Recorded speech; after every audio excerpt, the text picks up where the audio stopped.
Oh, okay. Hey, what do you know? What do you say? It is Friday.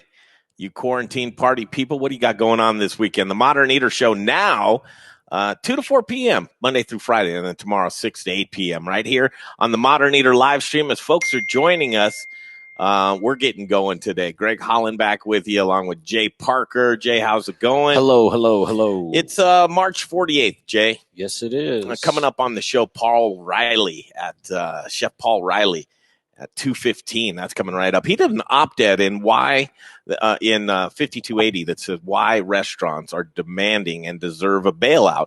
That was on March 22nd. I'd love to get Paul Reilly's take on where we stand today. A lot's going on in the news. Good people doing good things. We'll cover that as well. Paul Reilly, like I said, at 2:15, he'll be joining us from the Paul Reilly house. And Chef is prepping today. The homestead. You know what he's prepping for? I don't know what he's prepping for. He's prepping for Friday night dinner with the family. They're doing pizza. It's a pizza party and a movie. There'll probably be some bell peppers and onions. We're going to hang out with Chef for probably about 40 minutes. 3 p.m., Chef Hannah Johnson and Chef Sean Beattie will join us. And that's Chef Dane's Kitchen and 5 Eggs Delivery. They're going to do some demoing, I think, for us, Jay. Yeah. They're putting together meals. So Chef Hannah is with Chef Dane's Luxury Catering. She's over there at 5 Eggs helping them because obviously everybody's helping everybody during these times. And so we're going to catch up and see what they're doing. That's 3 p.m. This is a good one. Thank you guys for tuning in every single day. And for those of you that do your show prep or homework or whatever, great guests that are on here on a daily basis. Ryan Negley from Boulder Spirits is going to join us at 3:15. Guess what, Jay? New relationship. Yeah. Molly Spirits on board. Beautiful. That's a good one, man. Beautiful liquor We're store. going to be Thursdays. We'll be broadcasting live from Molly Spirits, the Modern Eater Show. And then guess what? What? The tasting room at Molly Spirits. A power hour, happy hour that you're going to want to tune into. Tastings. First episode, guess who? Ryan Negley. Why not? Why not? Boulder Spirits. We're going to talk to Ryan about that at 3:15. 3:30, Larry Herz, of course, from OCN Eats. And then 3:45, Dr. Sara Metz. The Sharing is Caring song. We're going to play you a little parody song. Today's song by Chris Mann is called The Daycare Closed, Jay. Daycare closed. Daycare closed. While you hear this song, this is what we want you to do. The audience is coming in. Paul Reilly at quarter after the hour. But right now, we need to grab our device and share. Get to the Modern Eater Facebook page. Share the stream. Share it with your friends. You love Colorado food and beverage. The restaurant's closed down right now. Day 33, Jay, out of 57. 24 days to go. We're on the other end of it. I guess, man. I try not to think about that. 24 days before I'm on a bar stool in my favorite restaurant or bar. 23 days of shelter in place. You can tell people are going stir crazy right now. Share the stream while you listen to this cool song.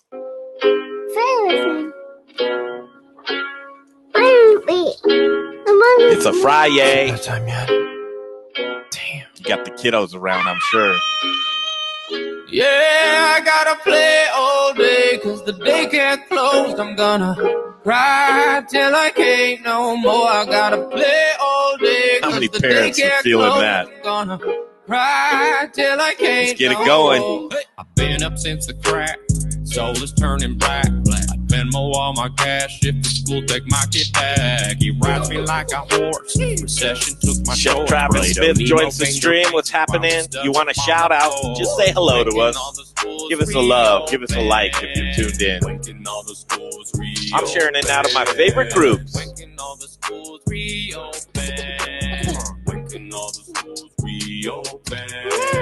Daddy, make me sandwich. Hold up, make that fish sticks. Go on, make me pie. Oh, yeah. Remember fish sticks?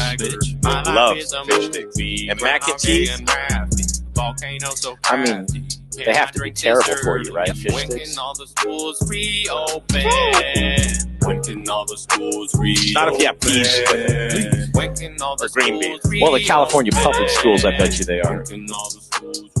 All right, sharing the stream.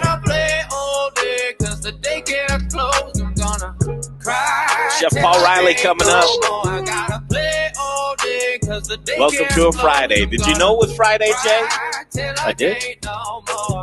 iPad, ice cream, throw a tantrum. Travis Smith says, thank God it's Friday. See what's new on the Modern Eater. Always a new perspective to grow from. Thanks, Chef. Sports cars, riding my last nerve night, Cardi B's nails on a chalkboard. So much stress, bouncy castles flat. Jesus, Cardi B's nails on we'll a get the chalkboard. teachers back. Wish I could sleep all day, but the daycare. Can't wait to talk to the chef. This op-ed was great. You should read it. Why restaurants are demanding and deserve a bailout.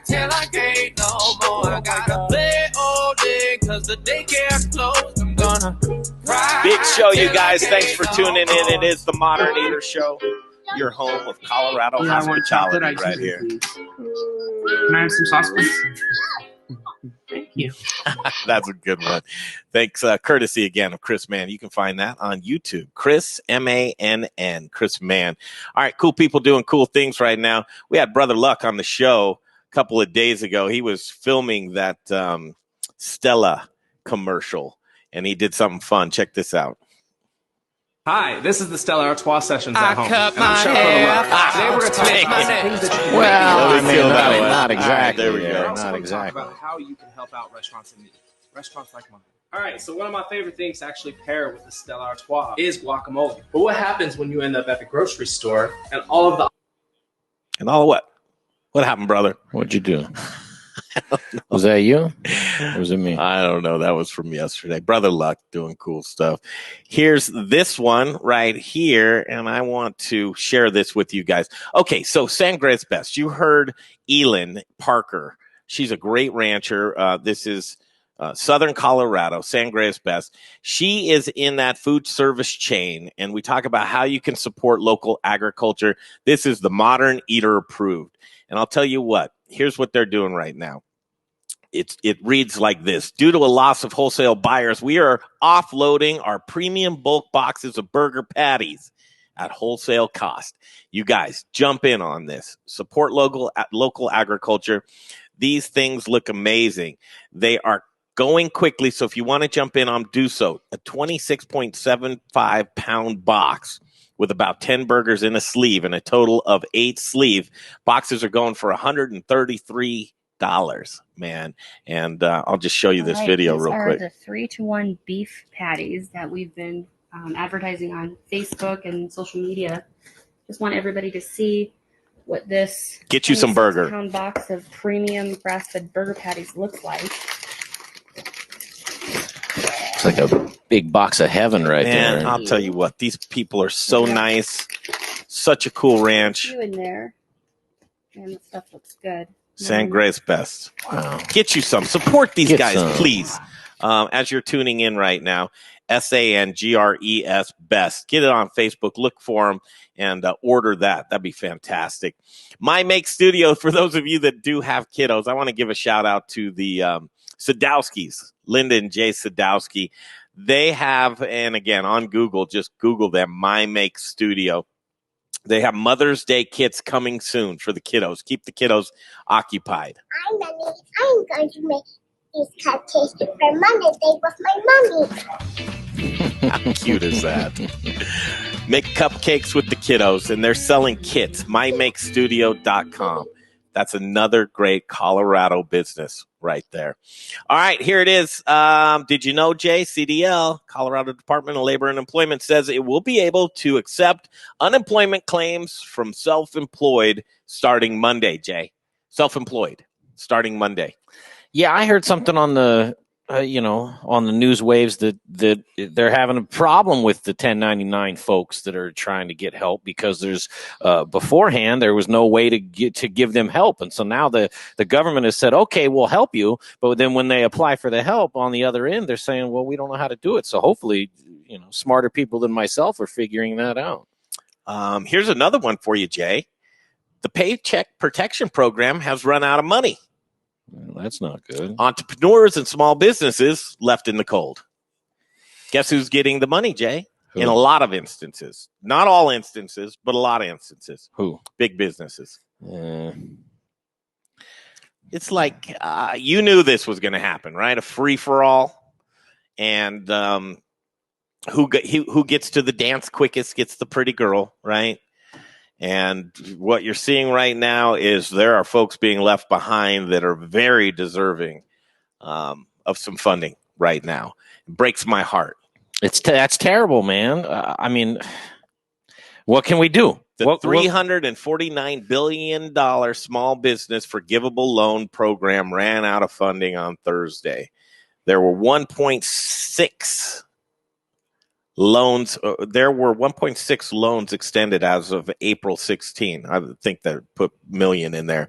Independent contractors and self-employed people were at a disadvantage as they couldn't apply until April 10th. And the Treasury didn't issue application guidance until April 14th. Prepare for the next time in case the pot is refilled. So they are looking to add another $250 billion with a BJ, $250 billion back in. 350 already ran through, and it hasn't even hit the tip of the iceberg. I mean, that's real money, real time. Real people need it, and unfortunately, it's going to not small businesses. So I want to look out for that. Chef Paul Reilly on deck. I want to do this beforehand and just get this in. Folks that are joining us, if you own a restaurant or a bar and you're sitting on the bench, you need to get ready, and Jeff Rourke and A+ Beverage Solutions can help you out. Jeff Rourke, a family-owned and operated business. What does he do? He installs tap lines, and he also does maintenance on lines as well. Your maintenance is needed right now. Get that beer flushed out of the lines. Get taken care, tip-top shape. The brewers want their beer the way that it tastes in their brewery. Yeah, man, get tuned up because this will end, and when it does, you want cold and fresh, delicious beer. If you're pouring inefficient beer, Jay, you're pouring your money down the drain. Don't do it. 720-272-3809. 720-272-3809. I want to set this up, and again, Paul Reilly coming. Get that piece. It's an op-ed. Why restaurateurs are demanding and deserve a bailout. This is a video that's a bit disturbing, and it's from Fox Business, so take the news source from anywhere. But I think the sentiment really carries over, and the sentiment being the PPP running out of funding, and where is some of this money going to us? So as we're standing by for Paul Reilly, I'm going to play you a piece of this video, and again, courtesy of Fox Business. I spoke with banking executives today, and here's what they said towards that they've received a surge of these PPP applications from hedge funds, financial advisors, law firms, and other high-end businesses. These companies can qualify for the program, even though the spirit of the small business lending plan, is aimed at salons and factories and the people that we have on who are really not getting access to it. The interesting thing is, Liz, my banking source is an executive who runs a mid-sized bank. He spoke to me on the condition of anonymity, and he spoke to me about this because he's really worried that when we get out of when the lockdowns end, that there's going to be Occupy Wall Street on steroids because of this. He told me that he and some other banks have decided not to process some of the loans from these outfits, arguing that these are companies, for example, hedge funds. Their fees are down, but they're still making money. Remember that. They're still bringing in fees. Brokerage teams, private financial advisors that are applying for this stuff still get fees from clients. Law firms, guess what? They get fees too. So what the banks are saying, some of these banks are saying, no, we're not going to process your loans. Others obviously have. And that's the problem we have here, Liz. They process the loans of some of these outfits. Some of these outfits obviously took money away from all the people that we hear from day in and day out, legitimate small businesses, mom and pops. Not only that, people that run cleaning services, they can't get the money. And these brokers and financial advisors and hedge fund guys are applying and are getting the money. Like I said, some banks, I know of one. Again, just say from Fox Business, and you get the gist of that. The gist of it is the right people really aren't getting the money right now. And if you're not pissed off, you're not paying attention. It's a Friday. I hate to get my blood boiling, but that's what they drop in our lap. Our guest has arrived. Chef Paul C. Reilly joins us right here on the Modern Eater stream. Chef, how are you?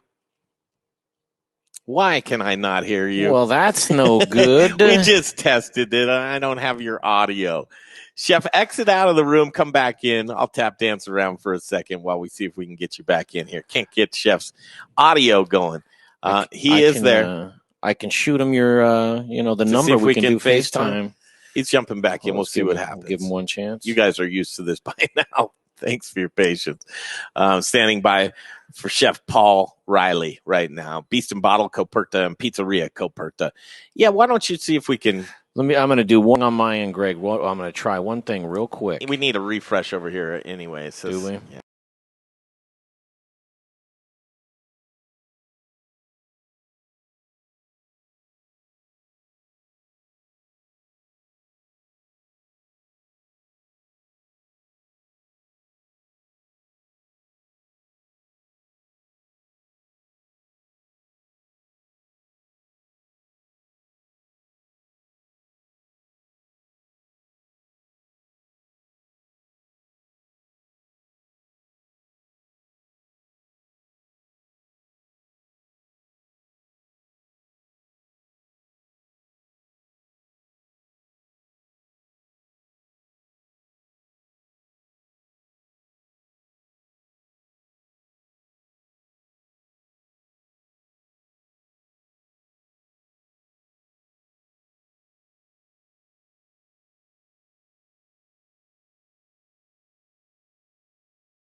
Reilly right now, Chef Paul Reilly. What do you think, Jay? We got Chef? I sent him your number, too. Okay. Very cool. He's FaceTiming right now, except FaceTime, and we just have audio. Chef, you just did the FaceTime. Let's see if we can get the video going. I'm going to get the video going on my end. There we go. That work? That works. Probably should have started with this to begin with, huh? So much easier. FaceTime. All right. So here it is. Welcome to the stream. It's Chef Paul Reilly, Beast and Bottle Coperta, Pizzeria Coperta, all of our favorites. And you are in the kitchen today. Can you hear me? I'm hanging out in my kitchen at home. I've been doing a lot of hanging out in my kitchen at home. Yeah, cool. Can you hear me just fine? I can hear you just fine. Can you hear me okay? Oh, yeah, just perfect. Okay, so we're just kind of setting it up, and we're going to go through kind of the regular sound off things that we've been checking in with many chefs for. And so take a second, Chef. For those of you that don't know Paul, do the setup and tell folks about yourself and your restaurants, if you would. So I'm Paul C. Reilly. I own a couple different concepts in downtown Denver. Beast and Bottle's been open since 2013, and that is our tastes relentlessly local American food. Really, the hallmark of that restaurant are Colorado's best partners, and we kind of create the menu based on what they have and what they do. And then in 2016, summer 2016, we opened up, which is our Roman-style trattoria, celebrating the food and wine of Rome and Southern Italy. So Feast and Bottle is a little bit more meat-focused, compared to a little bit more pasta-focused.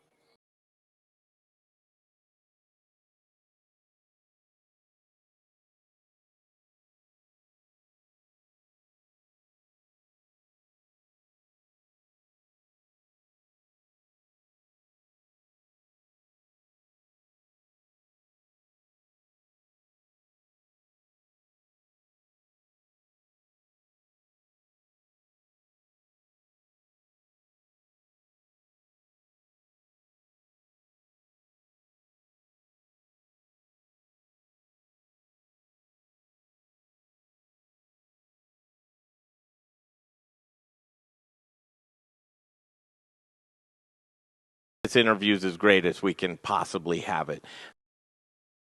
starting this computer here. So the original thing that we did, going back to you, I want to regroup and take 5 minutes and come back and do that if you don't mind, Chef. Okay, so let's do that. We're restarting this computer. We will get this underway and take care of those technical problems, and we'll be back with you in just a few minutes here, Paul. Sounds good. Thank you.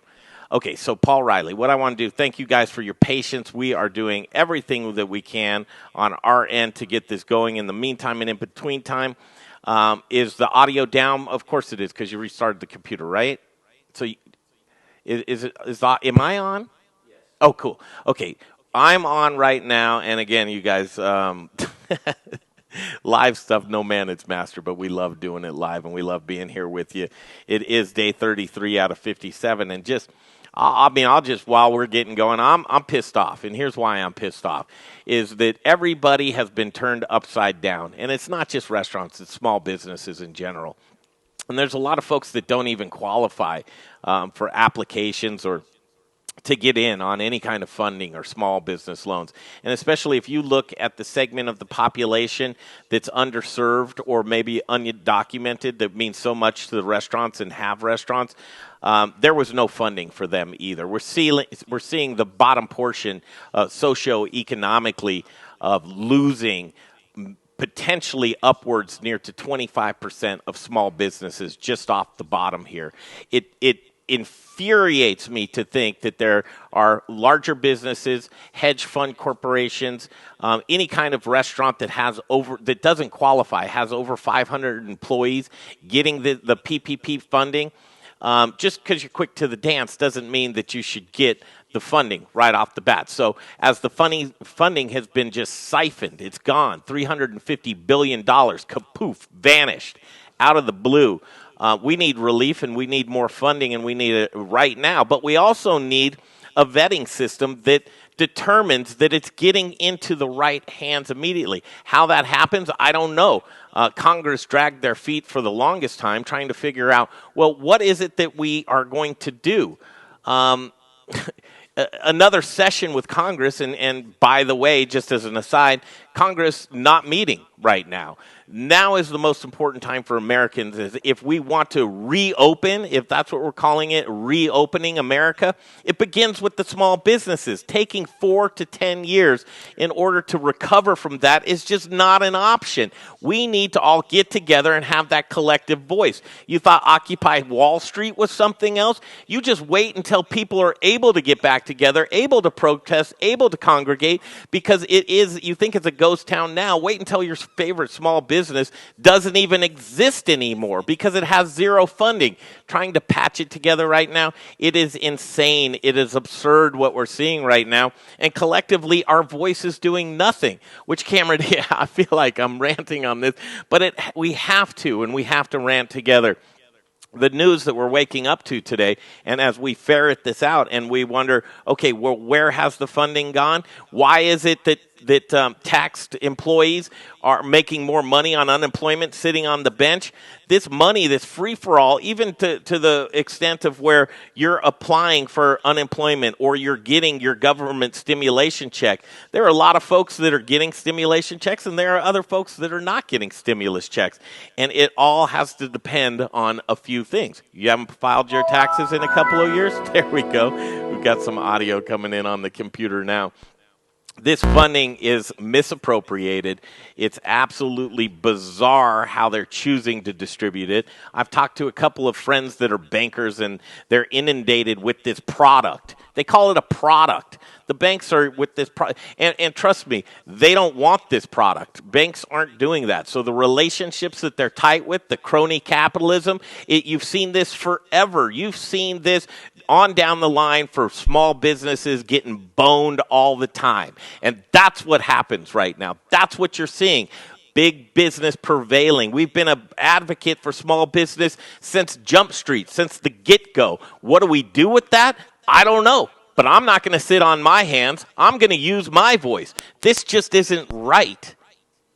The money is tight with the crony capitalism. You've seen this forever. You've seen this on down the line for small businesses. Everything's melting down, and It's not just this broadcast today. I'm glad you guys are joining me right now. Talk about, I'm not losing my mind, but I'm getting real damn close. And it has to do with funding. Let's get this funding going. Let's get things on track again. Jake, give me a status update. I'm switching computers. Oh, cool. All right. This is good. We're gonna have Paul Reilly. I have them ran. I mean, how do you guys feel? I mean, sound off on the Modern Eater stream. Are you enjoying seeing what's happening right now? Do you have so much faith in government that the money is going to the banking system? How did we even want to trust the banking system in the first place? Right? I mean, why wouldn't this have gone through your insurance? There could have been so many other ways to get funding to the businesses that really needed it. Why wasn't there a provision in that? To the bottom end of it. The folks that needed it the most. Why don't we have an obligation to small businesses? Why don't we make sure they're taken care of first? Now I get it. I get it. There's a place for large corporations. There's a place for bigger business. Yes, they need money too. Yes, they need funding as well. But how didn't we see this collectively? How didn't we see this coming? Can you tell me that much? We didn't see coronavirus coming. Obviously, the meltdown. We're watching the meltdown happen. Brian says we have an echo. I think I fixed it. Okay, guys. A lot going on. And we're, if you're looking at this broadcast and you say, a lot going on with us every single day. And now we have the chef. And chef, if you saw my little tirade there, and the more I think about this, chef, how did we trust banks or government that the money would actually be placed in the right hands? How did we not see this coming, chef? Greg, I've been asking myself the same question, but it's putting our hands in, or putting our trust in people that are supposed to take care of us. Who's failed us time and time again. It's like once bitten, twice shy. Shame on me once. What did George Bush say? Shame on me once, shame on me twice. I don't know. He went away with it. But and then say we get another $250 billion. Are you confident it's going to go to anybody who needs it? I have to be. I have to be optimistic that it's going. I mean, and actually. Before we got on, restaurateur friend in New York City, she posted something that she had gotten the PPP, and she's one of the little guys fighting the good fight. So it has fallen into some of the right people's hands, and I hear there's more money coming, and I just have to be confident that it's going to keep independent restaurants alive. All right, let's just dig in now, since I've ruined everybody's day. I don't ruin anybody. You're just preaching, man. You're telling the truth. And it's confusing because you do want to have faith. You do want to be. That's what we've been doing on this stream for weeks now. I mean, here it is, day 33 out of 57. 33 days we've been sitting here talking to people and just having them sound off. 24 more days to go. We've been at home. We've been trying to work. We've been trying to save our businesses. We've been trying to pivot, optimistic, humanity coming together. We're seeing a lot of good things. And then in one fell swoop, we say, okay, PPP funding, the money's gone. It's out of there, and we need more funding. Congress is sitting on their ass at home right now. But I've actually, you're correct. You're absolutely correct. I've also had the liberty to speak with some of our local leaders, and they're telling me that there's more money coming, and I just have to have confidence in that. But I agree with you, man. I think that there is. And I was actually on a webinar about this yesterday with some other New York chefs, that I think there is some good coming out of this for the industry. Okay, so here it is, and this is March 22nd, op-ed. Great op-ed, really. I enjoyed reading it. And Chef Paul C. Reilly, he does an op-ed, 5280. And on March 22nd, you talk about why restaurateurs are demanding and deserve a bailout. What's changed since this op-ed, and have you gotten any funding or relief at all for your restaurants? Sure. And I think let me answer the first question. I think what has changed since that op-ed is, if I had to rewrite it, I wouldn't use the word bailout. I would say it's not really a bailout. We just want to go back to work, and we deserve to go back to work because and I mentioned this in the op-ed that, you know, unlike Wall Street and unlike the airline industry and unlike General Motors, restaurants didn't bankrupt themselves. We were just forced to close. Mm-hmm. And all we want to do now is go back to doing what we do best, which serving our communities. What's changed? What else has changed since that? I would say that I'm out of the grieving stage. I think that when I wrote that, it was very much like I felt like I was witness to a death. You know, saying goodbye to my team and closing up the restaurant, it felt a bit like a funeral. So now that I'm, and I think other restaurateurs are coming out of the grieving stage, it's more like how can we use this time most wise, and what can we do to get us ready to open up and be strong again? Because it's going to be, by all accounts, I think it's going to be a very difficult hill to climb once we are allowed to reopen. Mm-hmm. And then to answer your second question, my businesses have received some money,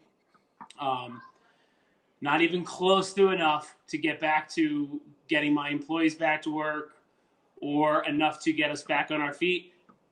There is some, but we need to fix the programs that have been given to us. And I would call on every American, if you care about restaurants, to contact your local leaders and tell them that these programs need to be fixed. They're a great start, but they're just not good enough to get us back to work and get us not just open, but thriving. I think of a scenario of a huge fire that consumes maybe a city. And in that fire, folks are not, you've been told to go away, seek shelter elsewhere, just evacuate. And I say that to when the fire is put out and the ashes are there and the rubble is left over, when we go out to assess business and businesses and our relationships with businesses, I don't think that we quite realize yet what it will look like with 20% of small businesses closed down, what those doors will look like. I don't think that is quite set in yet, Chef. Really, well, until it happens, I think, Greg. And by the way, I think 20%. I think you're being a little optimistic. Well, let's say it is the 20%. What you then have to think about, too, is that the remaining 80% are probably only going to be able to sit about 50% of their seating capacity, because I'm positive that social distancing will still be in place when we're allowed to invite guests back into our homes. And, so you're going to have 20% closed, and then of the ones that are open running at 50% capacity. It's hard to fathom. It's hard to think about. And currently my partners and I are rewriting business models to see what does that look like? Mm-hmm. Yeah. And that's the reopening. So for folks that are joining us, okay, good to have you here and ironed out those problems. I apologize. Chef Paul Reilly, Beast and Bottle Coperta, Pizzeria Coperta. Your business is pre-coronavirus. like everybody else's, you work on small margins. You try and keep your costs down, your food costs. What's your liquor costs? What's your labor costs? You're trying to work within these parameters. Everything's on its ear.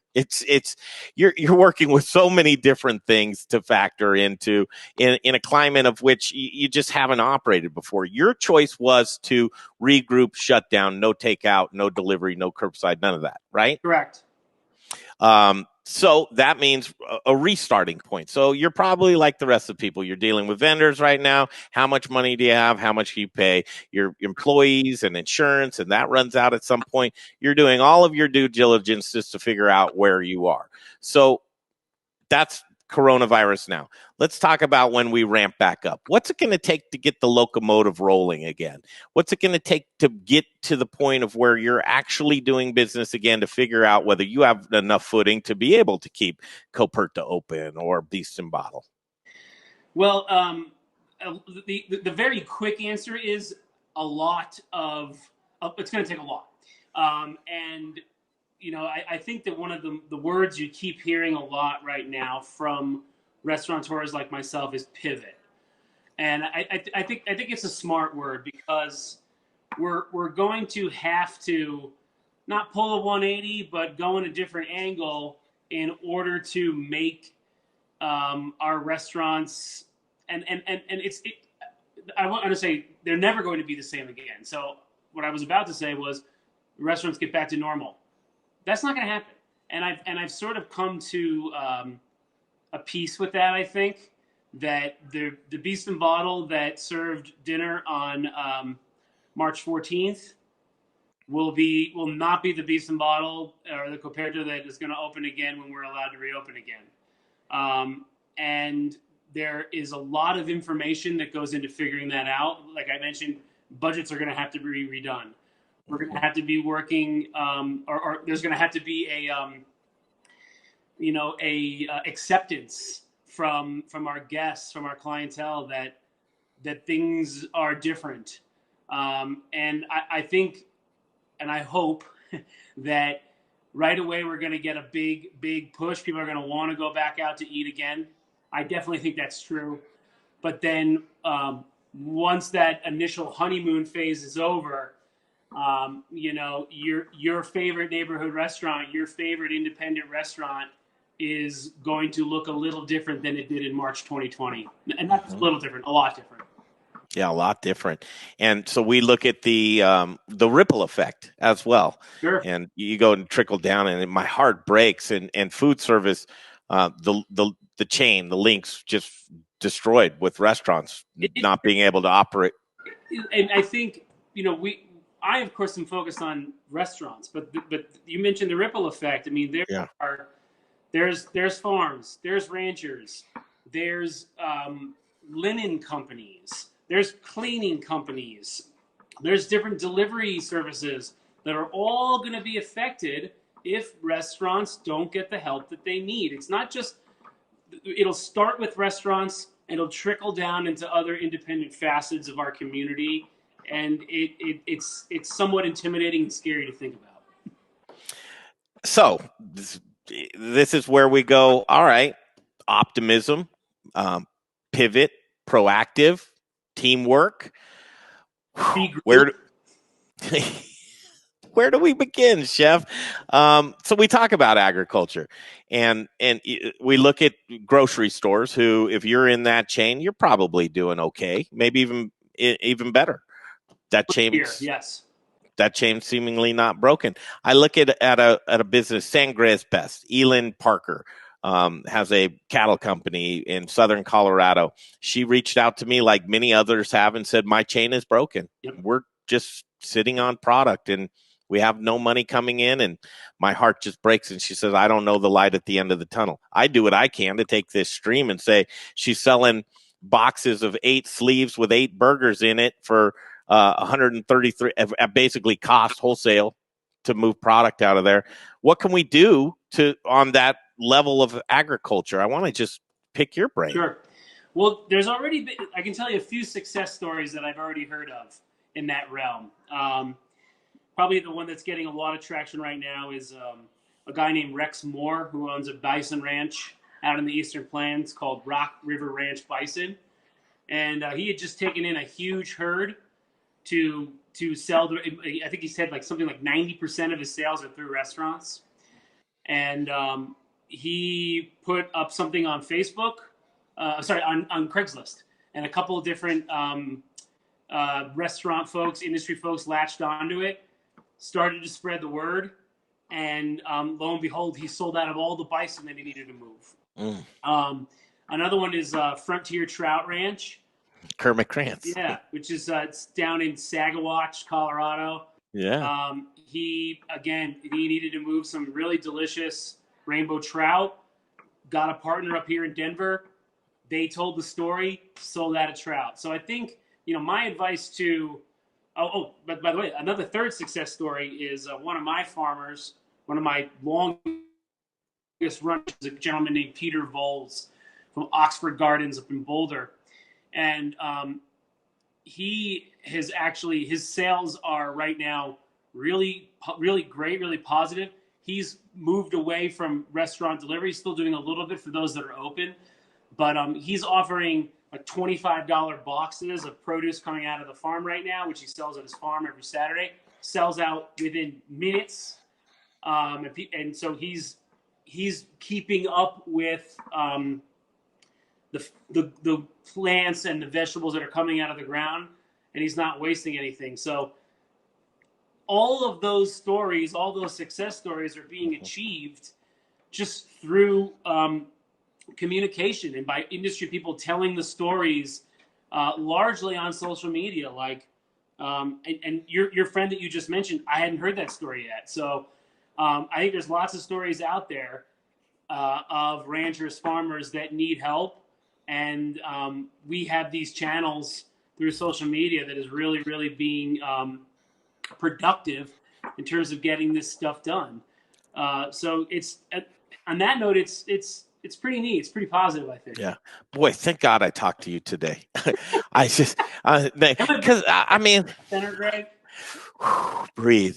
I mean, I'm very upset because I don't think, first of all, when you infuse $2 trillion of fiat currency without an exchange of services or products, you're putting this money into an economy to where you're going to go back to business and you're going to have less seats in your dining room and you're going to have higher costs and you have bills to pay. I mean, are you going to offer a $25 chicken sandwich and a $30 martini in order to be able to, because think about it, people pay it because they've got extra money right now. You got your stimulus check. You got to do something with it. Americans, it's either going to be a TV set or, something frivolous, right? You get that money and you go, okay, I want to go back out to restaurants, and you're trying to keep Beast and Bottle open. Do you sell a $25 martini until somebody says, no, I won't have that, and bring it back to where's water going to find its own level right now? Yeah. Great question, man. And it's something that I have had discussions with my team with. Here's my honest guess right now is that I think people look, takeout will continue to be huge. It has to be. And if you are, I would encourage people that if you are out there doing takeout with Colorado restaurants right now, like, great, thank you, keep it up. They need it. And takeout, I think, will continue. But also, I think that there will be, at least initially, a resurgence in some fine dining because people haven't had that experience. We, for the most part, we've been cooking at home, which by the way has its benefits too. I think it's great that there's been this resurgence in baking and people are trying new things out at home. Like, that to me is awesome. I think it's me too. But yeah, that experience of fine dining, I think, will have a solid push once restaurants are able to reopen again. Will it continue? I'm not sure.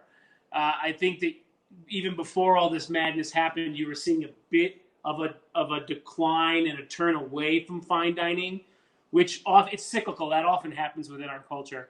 But I wonder if that'll continue, and we'll see. We'll see how that pans out in the next. A lot of the we'll see is happening right now, and I say it daily. The only thing that's certain right now is uncertainty. Or another term that I'll use for right now that's a restaurant term all the time is hurry up and wait. Like we're gonna do everything we can to get ready to open, and then we're just gonna like sit and wait. Sit and wait.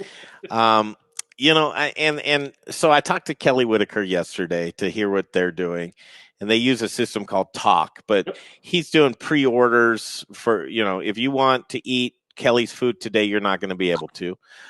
You can eat it tomorrow, and he's settling into some different innovations right now, and even to the point of where, and I don't think he'd go so far of saying it was like, do I need this dining room like this?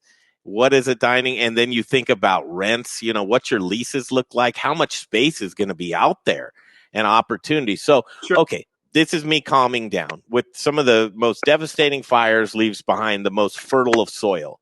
And I think that there was a restaurant. I'm sorry? I said I love that quote. That's great. Yeah. And so with this correction that was going on beforehand, I think we're going to see a lot of things as innovation. Now, if you're like me, you feel a little bit guilty because, I don't know, I think the consensus with a lot of people is we should just be mourning. You should be suffering through a time like this. And I don't think we can live our life that way, right, Chef? We have to live for tomorrow. So somebody like you who is so attached to sourcing and working with products and ingredients that have a face behind it, a name, that's where the important thing is right now, to not only save your business, but to see if you can help save other businesses. Where do you go with that? Sure. I mean, it's a great question, man. And it's something that I have definitely been thinking about. I mean, I've hung my hat as a chef on sourcing. And I think for me, it's a continuation of kind of preaching a little bit. That's a little bit of my job as a chef. It's something that I was going to mention before is like, I hear people are going to like King Soopers and they can't find meat. Well, friend of mine, Clint Buckner, but Buckner Family Ranch in Boulder. I mean, he's got freezers full of awesome, delicious, local pasture-raised meat. So it takes, as a consumer, it's kind of a leap of faith to dive into that. Like, I'm gonna strike up a relationship with a farmer, or I'm gonna strike up a relationship with a rancher by purchasing from them. Yes, it's more expensive. There's no doubt about it. But you're then forging a relationship with someone. You're forging a relationship with somebody that you can relate to on a daily basis. People that grow your food, people that raise your food. And I have found when people make that leap of faith, they reap benefits for their lives, for their health. That is, it can't be replicated. Yeah. This is boy, a small epiphany went off.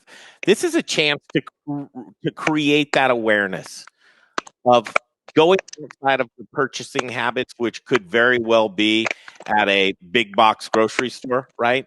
But the ability to be able to put that face on a product, the enjoyment there when you do live that lifestyle, when you do live that way, which you've lived that way for a long time, that enjoyment transcends into so many different areas into life to where I can spend those extra dollars knowing that I'm putting shoes on Johnny's feet rather than another boat in a corporate yacht yard.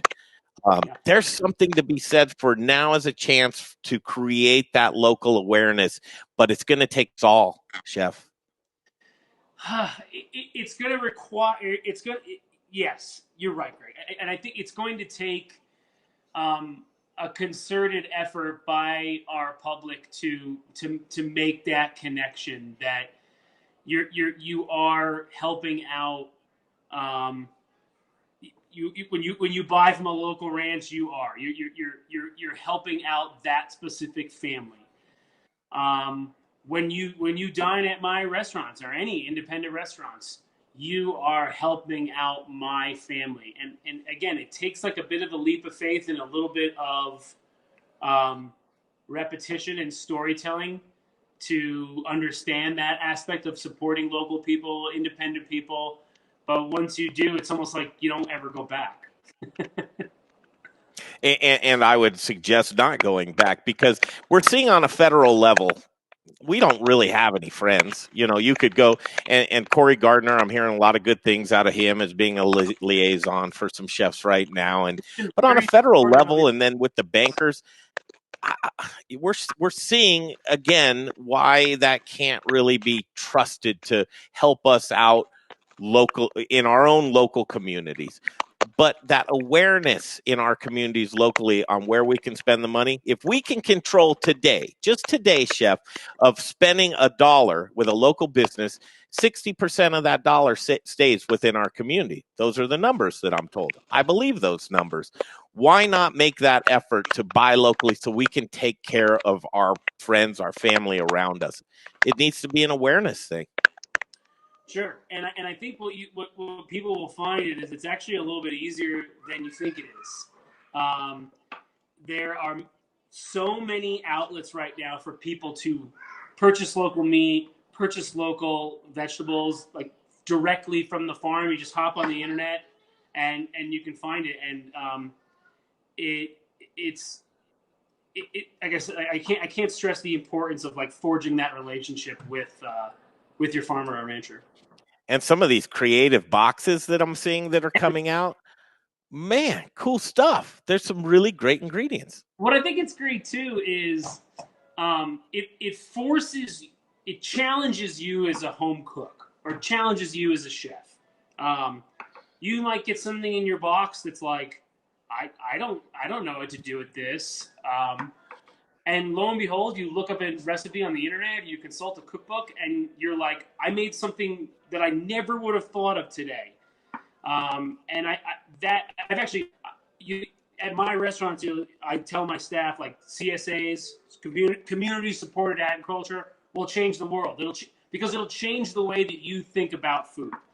And it's pretty neat to have that power. I would call it power to change your style as a cook, or change like your outlook as a home cook, to say, I cooked something new today. It was thrust upon me.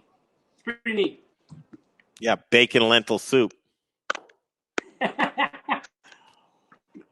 Well, I mean, you look at what people are cooking at home now. It's a lot of comfort things, and yeah, like you mentioned, I was quoted in the Denver Post about if you can't find beans, try out lentils. And to me, you can't find potatoes. Bacon lentil soup is like, it's comforting. Like, that's what I think a lot of people are craving right now. You look what people are cooking at home: roast chicken. I see a lot of like casserole style dishes. Just the fact that people are baking bread and baking brownies from scratch, like, people want comfort. And one of the huge powers of food is that it can create comfort for us. Absolutely. So innovation, and we'll get into some things, and I want to give you a chance to talk about some things. One of the things that I thought was really cool was a pre-order a happy hour. There's a lot of good innovative deals that are out there too. Like, take people up on these things, because now, I mean, you're looking for upfront ways to be able to help your business, but you're also willing to put the work in and give the goods to people. Talk about this pre-order happy hour. Yeah. So actually, one of our servers at Coperta set up a fund for our employees through Fundly, which is, you can just anonymously donate and help out our teams who, there's a lot of talented, creative people right now who are out of work. And this puts money directly in their pockets. So one thing you can do is just give. But relationships are a give and take situation. So we, my partners and I, actually put together a couple different packages where you can purchase them ahead of time now, and once we reopen, get to use them. And 50% of those packages will go back into our employee fund and go straight to our employees' pockets, whether it be through healthcare or through paychecks that they're getting right now. So we've got a couple different things available right now through our website at copertadenver.com. One of them is you can have a 4-course meal for up to 6 people.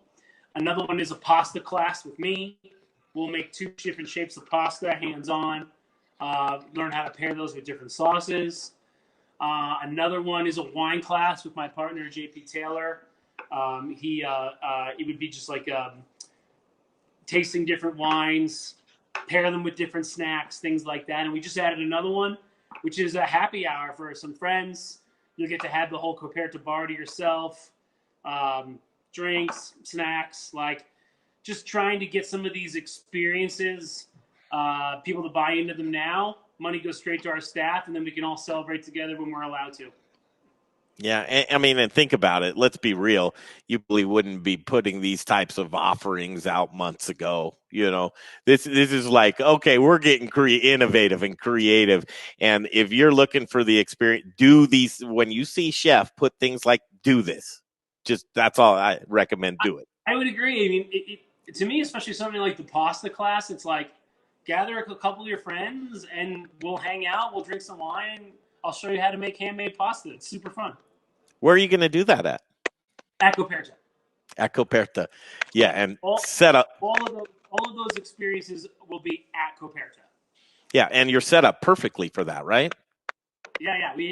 We have a private room in the back where we open it up now to people who want private events, or we've had different wine dinners and classes back there. So it really is like a perfect space for it. Gosh, I need again. Thank you. I needed to talk to you, Chef Paul Reilly, with us here. Just a few more minutes left, but I want to talk to you. Chef, what do independent restaurants need right now? Yeah, what do restaurants need right now? They need. Well, I have been very outspoken through my social media outlets that restaurants need help from our government, and it's 100% true. Without proper funding. And again, you and I touched on this a little bit. Without proper funding, like restaurants are many of them are not going to come back, or they're going to really struggle to come back. So I'm sure we've all heard of the PPP, the Payroll Protection Program. It's a great start, but it needs to be fixed. And now we also not only does it need to be fixed, but it needs more money. Mm-hmm. So. Without that government funding, without that government intervention, restaurants will suffer hard. So I think that's probably the first way that I can think about it right now. The second thing that restaurants need is when we are open, we need your undying support. And I'm sure they will be lots of time. It won't be like, hey, restaurants are going to open tomorrow. It'll be like, restaurants are going to open in 10 days. And when that happens, I was just talking about how great it is that people are cooking at home. Before those 10 days, clean out your fridge. Use everything that you possibly can. And then maybe make a pledge that you're going to support restaurants for whatever you can. If it's a night, that's great. If it's a week to 10 days, that's incredible. So they're going to need community support we are going to need community support and community funding once we reopen. Community, man. And you're that word 17 times, right? Because that is really what being a restaurateur or working in a restaurant is all about. It's a sense of community. It's a community within your walls with your team, and then it's a part of the greater community, whether that be your neighborhood, your city, or even your region, because you've developed relationships with those farmers and ranchers. So to me, it really comes down to community at the end of the day. Yeah. Dang it. I lost a few minutes with you with those technical difficulties, but I do want to know what's for dinner tonight. Well, I was telling you before, man. It's movie night. We're homeschooling right now, which is interesting. So don't they get done with their work in like 20 minutes? Oh, I mean, the kids are so smart and so good. It's like give them a lot of work. They have tons. It's crazy. Do they? Oh, Okay. It's not fair. This is kind of a celebration end of the week every Friday. My family and I have been doing pizza night and movie night. So I got pizza dough ready to roll tonight. Yes, you do. Pesto. My son loves mushrooms on his pizza, so we're slicing some creminis. My buddy's too afraid. My neighbor is too afraid to go out to local restaurants, and he's been craving pizza, so he's gonna come over here. I'm gonna run out to his car later tonight. So like, it's pizza night, baby. How do I get to be your neighbor, man? That's the good thing right there. So do you get to assemble with your own ingredients? Do you make it a family affair, or is it okay, hands off, Dad's doing this? It depends on what we're cooking, man. I mean, I'll take the help. I mean, for me, actually, even when I'm working 60, 70 hours a week, I cook at home a lot. It's very relaxing to me. I also like sharing that sense of seasonality and craft with my family, and I think they like it too. I'm going to give you one here as we depart. But what does this mean to you when I say this? You're a firework. Totally. So we had what does it mean? It's been a bit of an inspirational mantra that I've been trying to preach to people through all this baloney. And where it comes from, the genesis of it is that a former cook of mine, who at the time was just doing her externship with us, she was a big Katy Perry fan, and she would drive us crazy listening to this music. Before she left, she put a little note in our walk-in refrigerator, and all it said was, "You're a firework," from her song Firework. And it was meant to kind of be like, if you're having a hard day, if you're having a hard shift, if you're struggling in the kitchen, like, you go into the walk-in, it's cool, there's a breath of fresh air in there, and you'll see a little reminder that says, "You're a firework." And as we were cleaning out the walk-in on the last day we were there, it was one of the last things I saw within the restaurant walls. I took a picture of it and I just shared it with a bunch of people, and I've been trying to keep up that message of positivity and that message of, shining bright. And so that's where it comes with this. I got him, man. I got him, because we can find, if you can find motivation and happiness in Katy Perry lyrics, then you can find it anywhere. Keep pushing, Chef. Shine on. Right on, brother. Thanks so much for having me, Greg. We love you so much, man. We'll be back. We'll be there. We'll be there to support you. There he is, Chef Paul C. Reilly. Oh man, that was good. Tell you what, that's what I needed. I needed that right now. Jay, what do you need right now? Man, this is going to be a rough doctor segment, man, when that comes around. Really? Why? Because I freaked out and started going into a rant on No, man. Politics? It's just this. Who are all these? We got some weirdos commenting on. I know. I'm trying to figure that out too, right? So I have blocking them. I have to turn. I don't know what that means. I have to turn. They're saying that I cut somebody's stream off. I don't know what that means, but I obviously don't have access to my computer. So you speak Spanish. I'm trying to do a million things. Well, that's French, but I'm trying to do a million things with my phone. Which one did you delete? Because I deleted. I didn't delete any of them. Oh, because, you didn't? Well, I didn't understand the ones that were coming in a different language. I assume it had something to do with like food and chef or something. Chef Andrea Friesi joins the stream, and hello, Chef. You just missed. Chef Paul C. Reilly was on. Yes. And you guys, Zach Kreider, he comments, farmers big and small are going to be hurting. USA exports a lot of crops, and the export market is going to be hurting. Same acres will still be planted. Over an abundance will drop prices on a lot of commodities. I'm watching, and it breaks my heart. I'm watching the nightly news or any kind of news service showing farms that are just tilling over their crops. Yeah. what does that do to you, Jay? All that delicious food just getting tilled over because it doesn't have an outlet to go anywhere. It warps my head. It's I don't really know what to do with those thoughts. I mean, truly.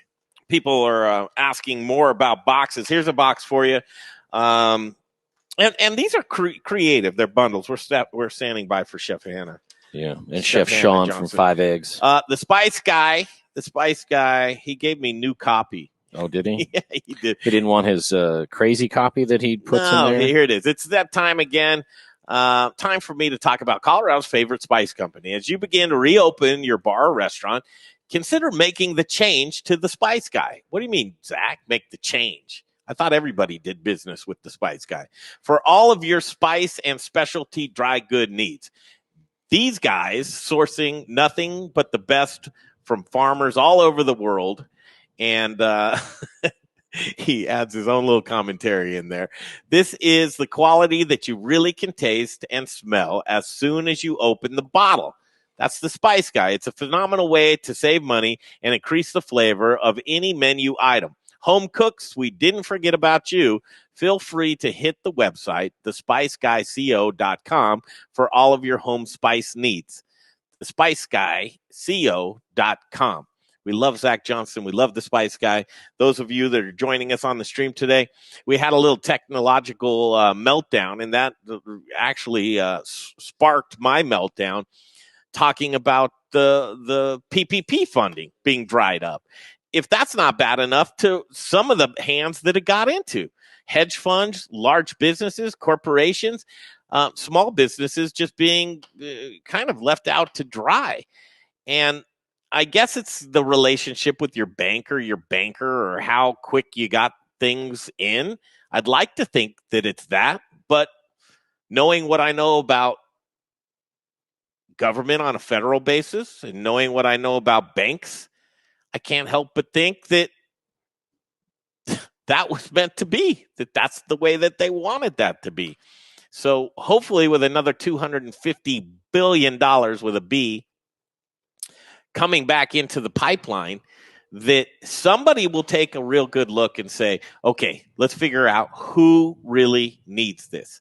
And joining us on our VIP screen right here, look at this face. That doesn't look like Chef Hannah. That looks to me like this gentleman right here. That's got to be Chef Sean Beattie. How are you, Sean? He's ready. Man, just a rough time with How's the it audio. Going? Can no you audio? I can't hear them. Yeah, it's not looking to speak either. Let me try. Those of you guys that are joining us, it is a Friday, and thank God, March 48th, and it just feels like it's going on and on and on and on. Basically, it's March 17th. And as we stand by for our guests and getting the audio squared away, just going to talk to you about the remainder of the show. Ryan Negley is going to join us at 3:15 and Boulder Spirits. We're going to be catching up with Ryan here shortly. Did a great new thing. We're going to be doing a tasting room at Molly's Liquors from their Liquid Lounge on Thursdays starting next week. So next Thursday, we'll take the show on the road to Molly Spirits off of connected to Sprouts off of Arapahoe and I-25, and they have a really cool lounge called Liquid Lounge. And we will be broadcasting the Modern Eater Show there on Thursdays from 2 to 4 p.m. And then starting at 5:30, your happy hour, we're going to get some great things together. They're going to host it. It's just powered by the Modern Eater. This is their production at Molly's. And Molly Spirits will be doing the tasting room from Liquid Lounge. And the first guest that'll be on, of course, none better, Ryan Negley and Boulder Spirits. Got a text from Mr. Preston Phillips. Jay, you want to know what that says? You want to talk about supporting local? Yes, I do. Okay, this will make your day. Chef Preston Phillips just bought a $2,500 smoker from Proud Souls Barbecue and Provisions. That's awesome. So he did what everybody should do since he's not allowed to go inside. Did you know that? Preston's not? He's been told to stay outside, and so he said, fine, I'm a chef. I'm going to stay outside, but I'm going to cook. So he got a smoker. They said he can't go inside a grind? Nobody wants him to go inside anywhere. Oh, it's just specific to Chef Preston. Stay out altogether. Try to expect a You got folks on there. I'm FaceTime just call. looking. Yeah, I know, man. I'm trying to. I don't know what the as usual. Can you hear me? Can you hear me? Can you hear me? I can hear you. You can hear Chef me? Sean, can you hear Yeah. us? Thumbs up if you can hear us. Okay. He So can hear what us. you want to do is hang up on this stream, and Jay gave you my telephone number. Just I texted Hannah Cool. Greg's cell number, so just FaceTime Greg from Hannah's phone. Okay, Proud Souls Barbecue and Provisions. This is what Chef Preston did. Like many of you, you are stuck at home. In Preston's case, he's stuck outside. He's been told to not come inside until it's dark. Just kidding. He called up Proud Souls Barbecue and Provisions and talked to Tony and gave him a ring at 720-612-7324. The first thing Preston did, Chef Preston Phillips, Grind Kitchen and Watering Hole, is he got online to ProudSoulsBBQ.com. We might have to just go to Ryan Negley next. Yeah, and ProudSoulsBBQ.com. And we are getting a FaceTime. No, we're not. We're just getting this because I'm not contacts with them. We're just going to have to probably go to Negley. Proud Souls Barbecue and oh, here we go. We got it. All right. Except let me push this in.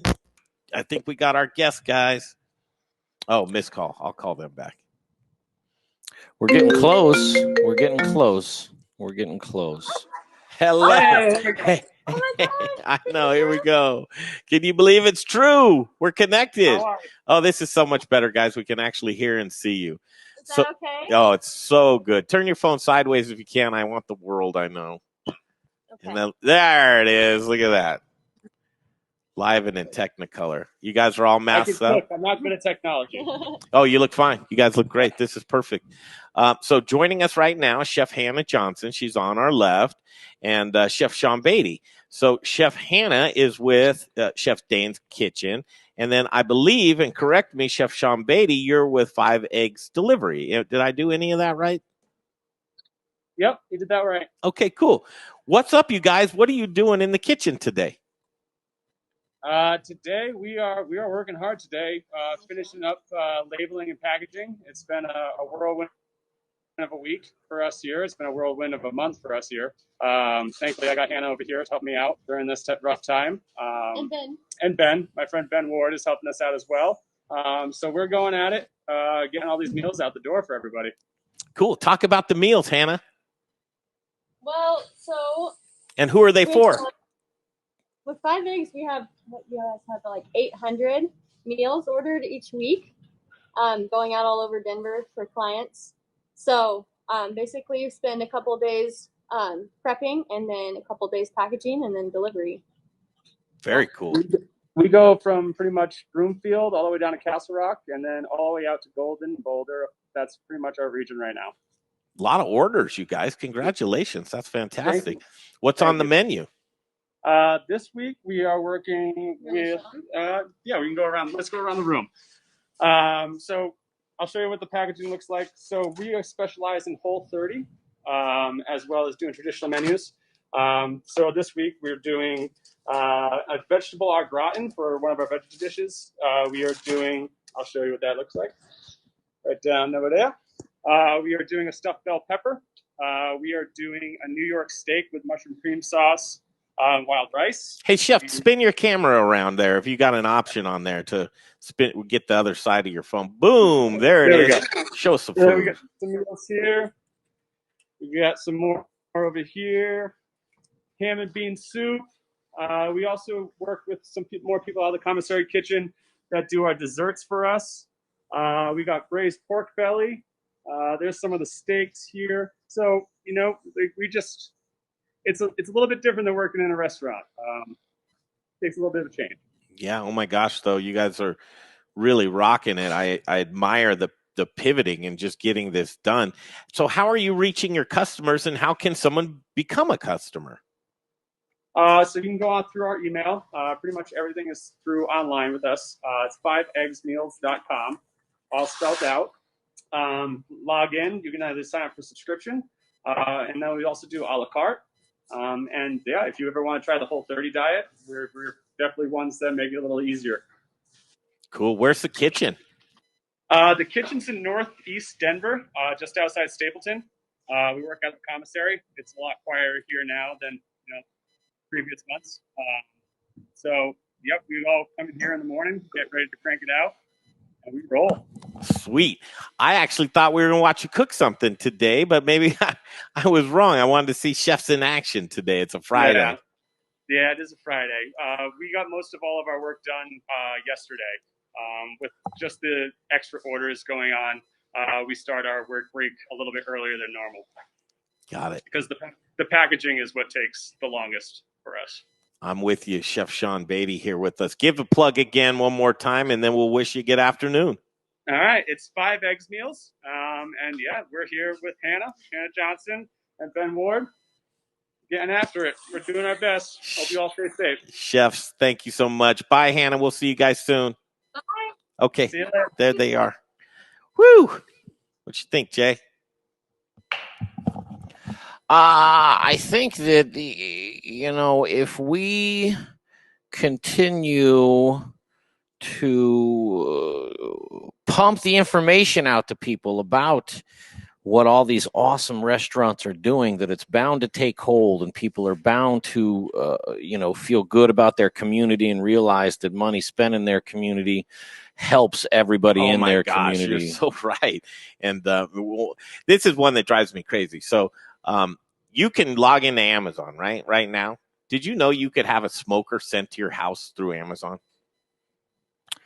Like a big old smoker. I would assume you can get anything these days free from delivery, Amazon. Man. Free delivery. Yeah, they'll bring it to you. They'll bring it to your house, no problem. You could buy, or you could buy one, and I don't even think I finished this Proud Souls one, but free local delivery, or just call ahead, or you can even pick up. They'll bundle it up and get it ready for you. But meats, pellets, charcoals, woods, seasoning, sauces, grills, and accessories. Look them up online, ProudSoulsBBQ.com. Spring has sprung, whether you want to or not. You're going to get back into, you will be outside, you will be grilling, your friends will be coming over. Get your backyard game going right now. ProudSoulsBBQ.com. I thought Hannah was cooking for something for us today. Well, actually, they were preparing meals. The same way Paul Reilly was going to be cooking, and his turned into chopping.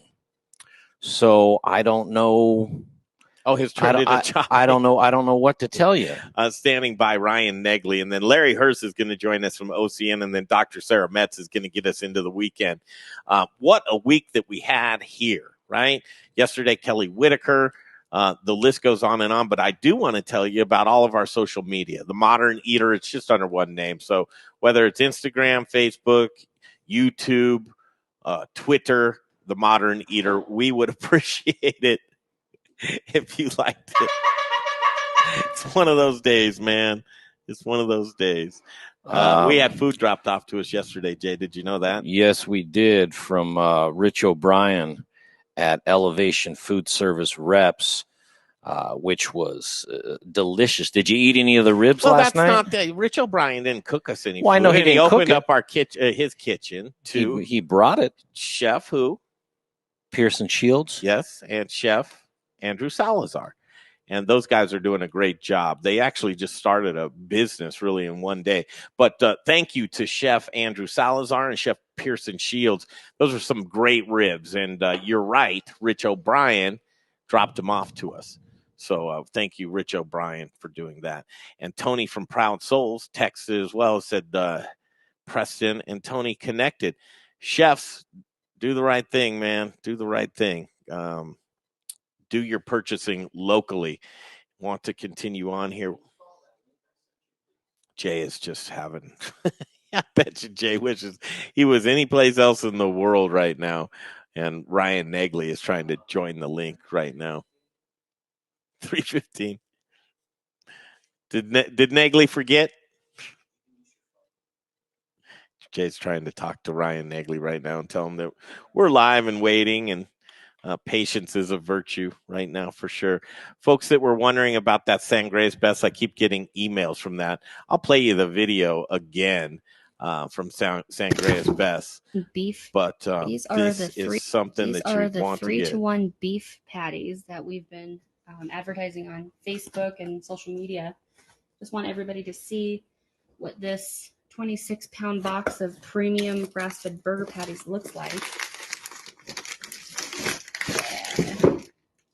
As you can see, there's about quite a few in there. Great quality. Man, that stuff looks good. Yum. We watched where those cows were raised. Sangres Best on the west side of the San de Cristos.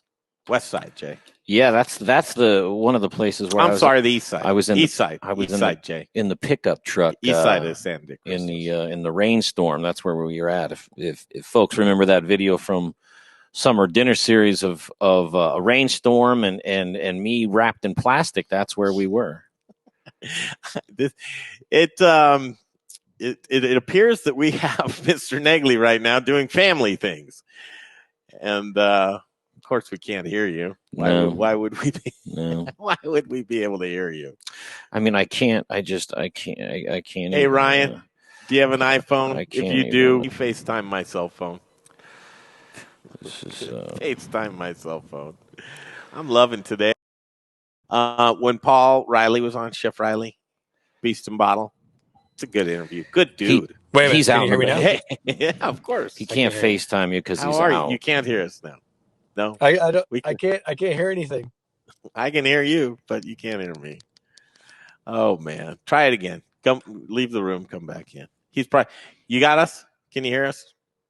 Should probably your Bluetooth, man. What happened? Your car Bluetooth. Hold on. We got nothing but time. I think people are probably tuned in at this point just to watch Greg and Jay melt down. What do you think, Jay? All right. There we go. Away from the Bluetooth, right?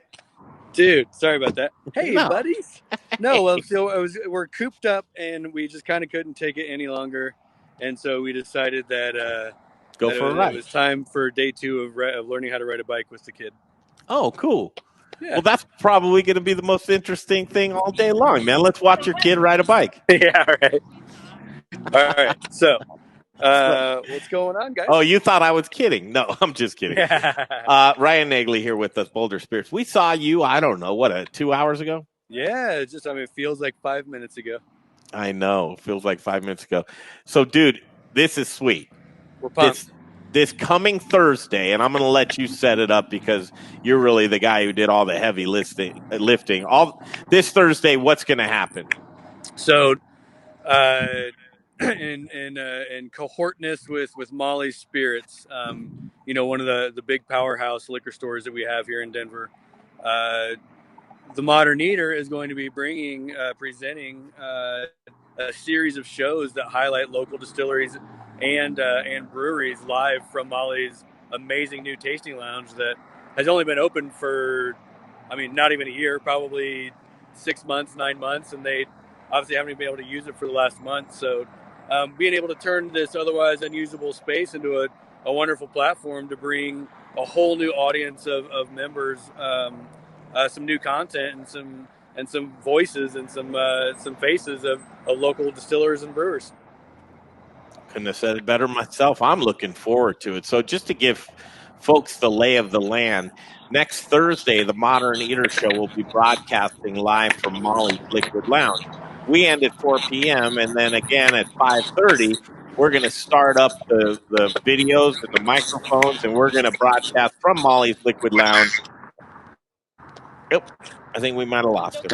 We're going to broadcast from Molly's Liquid Lounge into the tasting room, right? So the tasting room from 5:30 to 6:30. Yeah. It's basically like if we were able to operate in any other normal circumstances, we would have the ability to use this tasting lounge to showcase our products. But obviously, we are not doing that right now for obvious health reasons. But if we're close close that section off to the public, then that allows us some usability for that space and really a chance for Molly's to get their massive platform. Just a great fun new way to learn about the products on the shelves. What are we? So you see distilleries, and they're doing a lot of these things from their own tasting rooms, and we have this unique opportunity at Molly's to be able to do this show. What's going to set this show apart? I think it's going to be the education.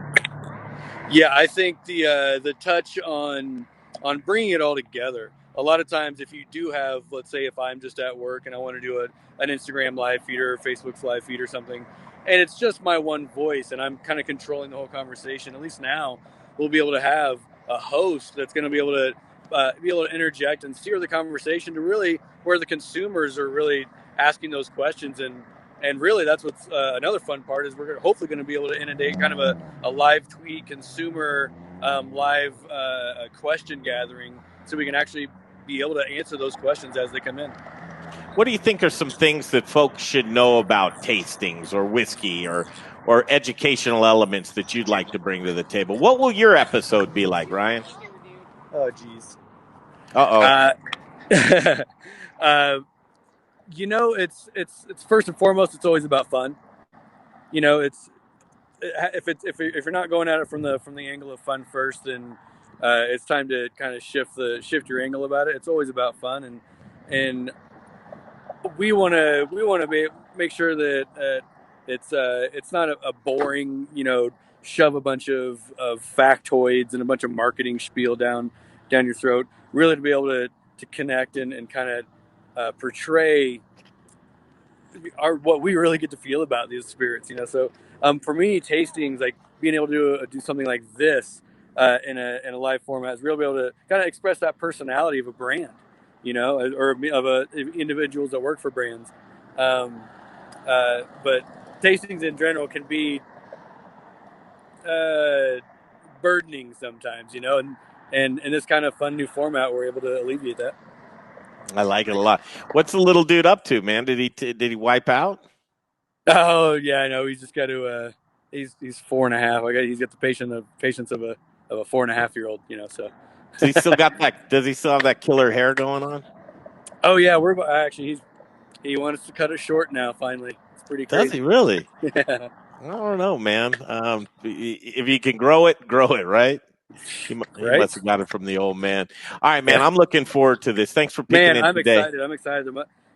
Molly Spirits presents, you know, or whatever they're going to call the show, but you know, powered by the Modern Eater, which, you know, the voice of the food and beverage community. So thank you guys. Thank you, brother. Thanks for putting it together. We'll talk soon.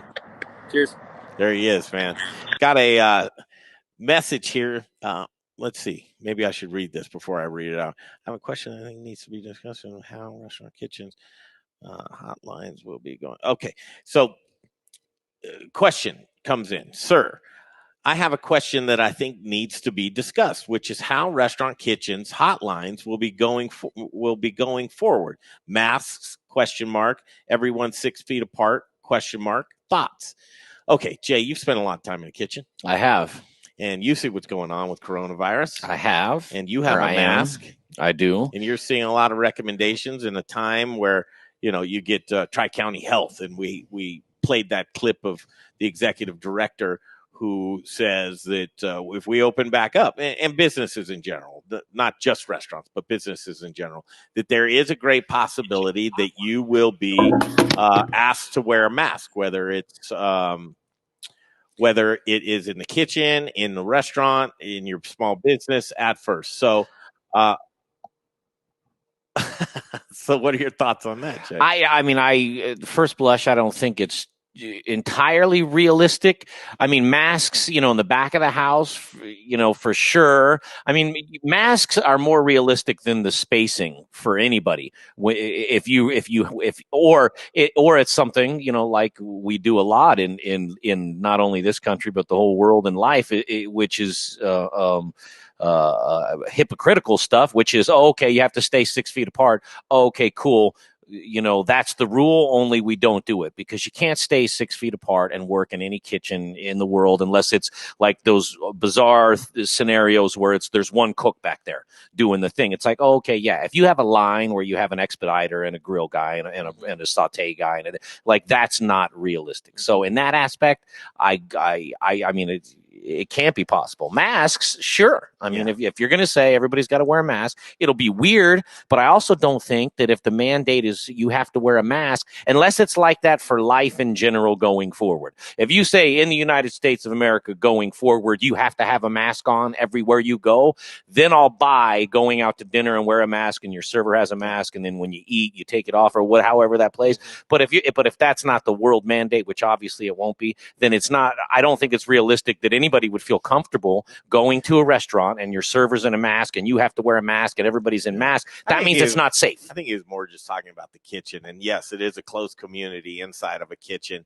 And what you will see is tight regulation, and the discussions will be there, but it will be loosened and lessened up as time goes by. So due diligence at first. But thank you for the question. Do enjoy fielding any questions. And Jay, great job today, man. Great job today. Yeah. Larry, nobody asked for your input, man. Thanks, Larry. I don't know. What would you do, Jay? I mean, here's the thing, and this is just, let's just move on. Larry sounds good. I can hear him. Is it Monday yet? Our audience can hear him. Larry, can you wave your magic wand and make all...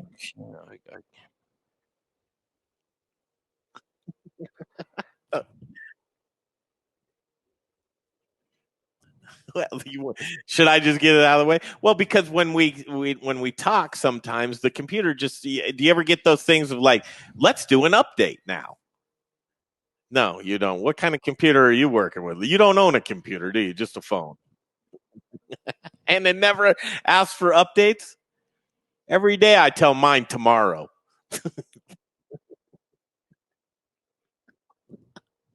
That's too obvious and too easy, Larry. We don't live in that world. Larry Herz with us today. OCNE. Every day I talk to you, man, I like you that much more. Just because you're a guy's guy, and you talk about what's on your mind, and no other way to do it.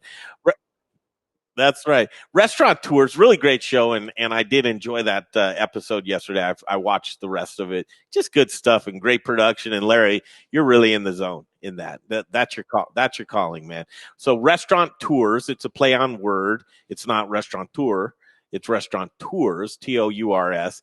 And you sent me an article over from your amazing OCN Our Community Now website that talks about Restaurant Tours' 10 best things we ate in Denver, in the Denver area this year. So we're going with 2019, right? Cool. And this was you eating.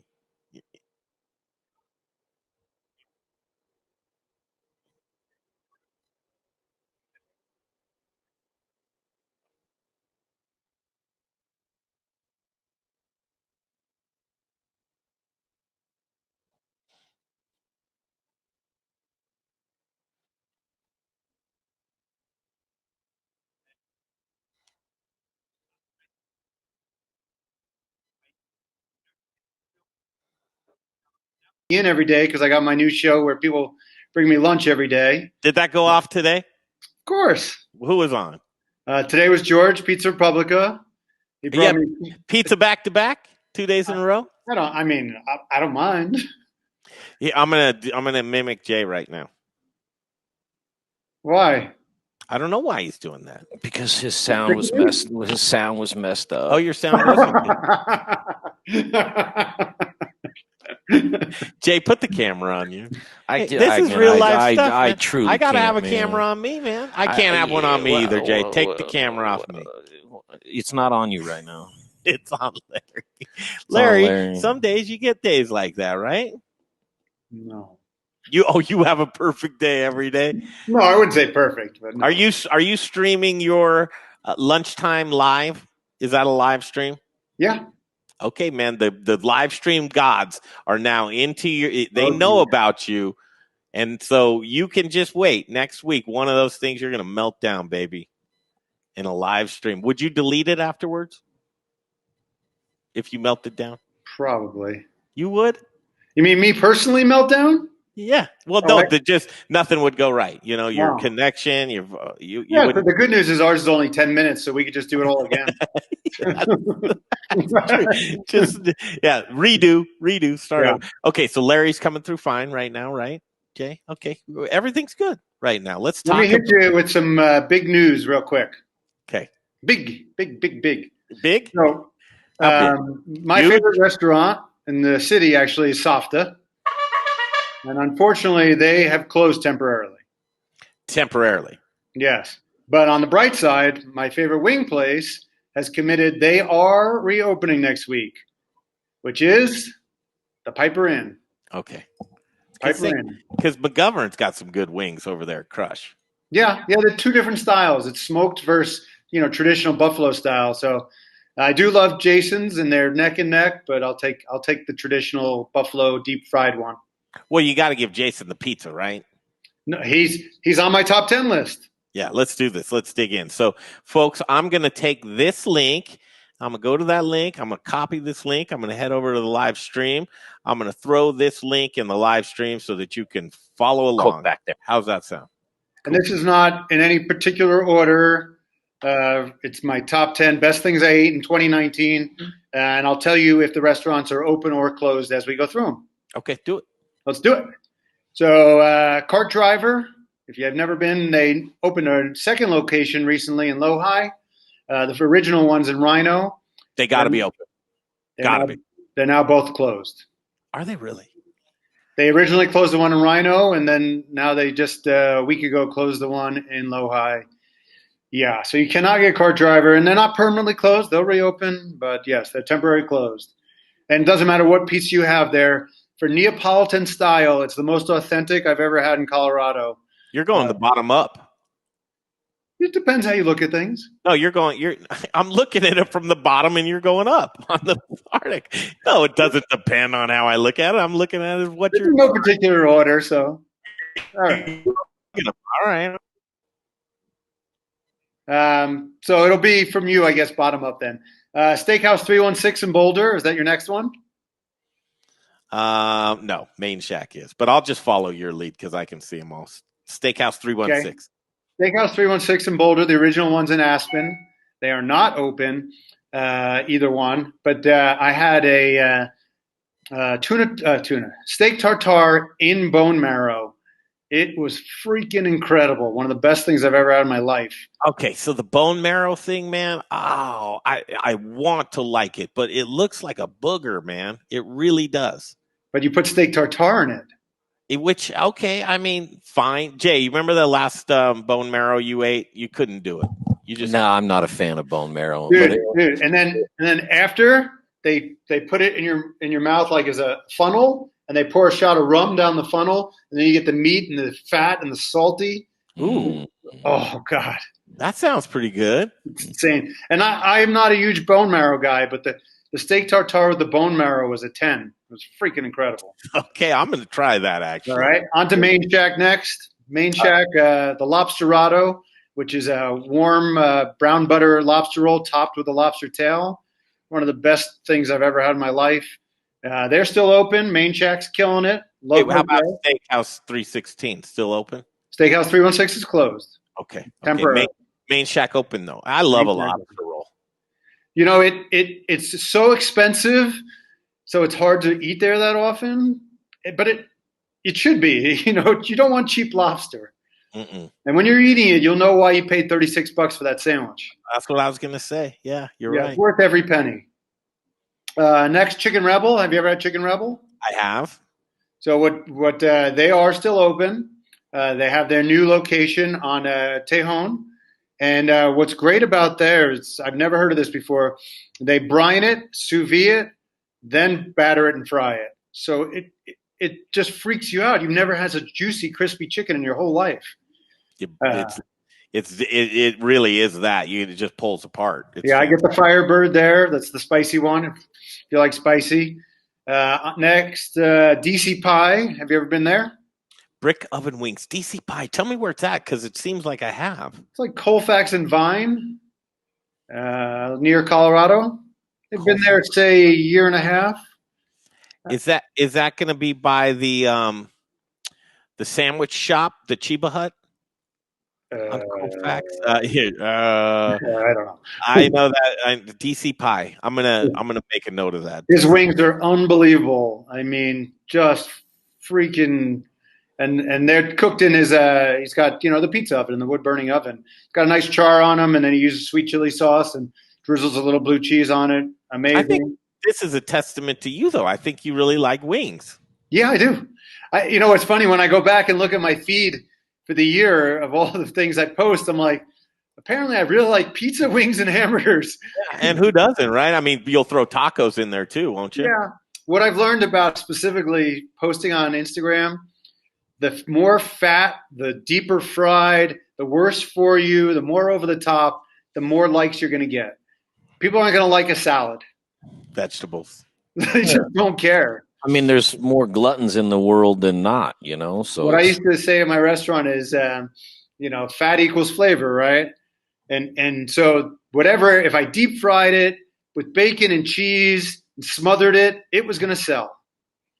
So you got to give people what they want. When they go out to eat, they like to splurge. And now more than ever, people are into comfort food. Nobody's going out and eating salads right now. They're eating donuts like crazy. Pizza places are killing it.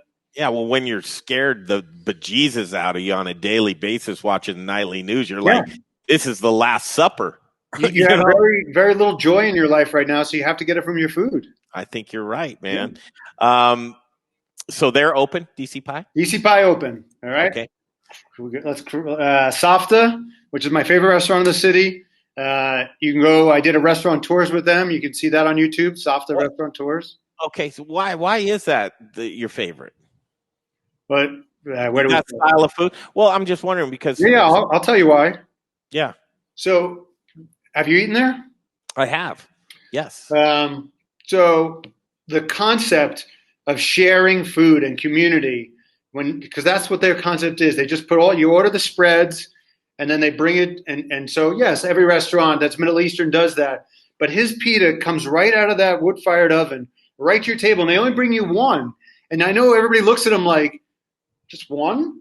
No, because they're only going to give you a hot, fresh one. And as soon as you're done with that, they're going to bring you another hot, fresh one.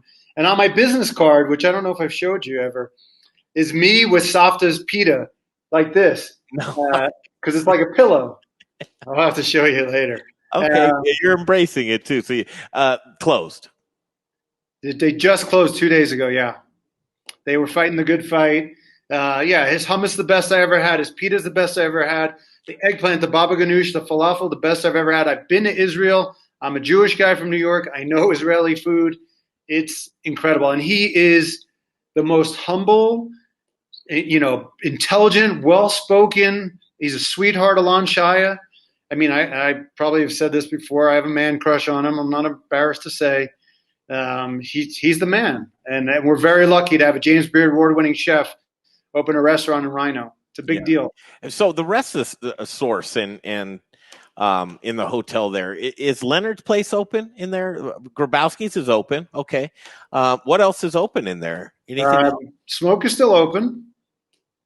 Okay. I don't think the Woods is open. I'm not sure about Acorn. Yeah, I'm not sure about Acorn either.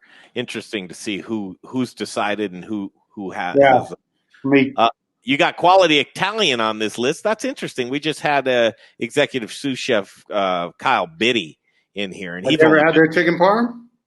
Their chicken parm I haven't had. Chicken parm pizza. Little Rich loves their lasagna. He says it comes in kind of a wheel, and it lays on its side. Have you had their lasagna? Yeah. The only problem with quality Italian is you got to get a second mortgage to eat there. It is a little pricey. I mean, it makes a lot of dollars. They're still open. You've got Angela's Taverna on here as well, and you're putting their ribs down, which is interesting. I thought you would have gone with oysters or maybe even their pizza, but no, you went with their ribs. It is what it is. I mean, the balsamic glazed ribs are the best ribs in the city. Yeah. Have you ever had them? Yeah, I have, and they're lollipop lamb chops, man. Yeah. Oh, delicious. That's on the ribs are on their happy hour menu, I believe, too. You can get a lot of good stuff off their happy hour menu. I go to the one on Santa Fe. It's gorgeous. And okay, you go to the south one. Yeah. My friend who worked for me for years, the GM there, Ellington. And then Uchi, which was my best meal of 2019. Have you been to Uchi? And they are never reopened. They are. Okay, Yeah. cool. I'm just looking. It looks like ribs there again. No, Uchi? Yeah, that you put down. No, Uchi. I put short rib. Yeah.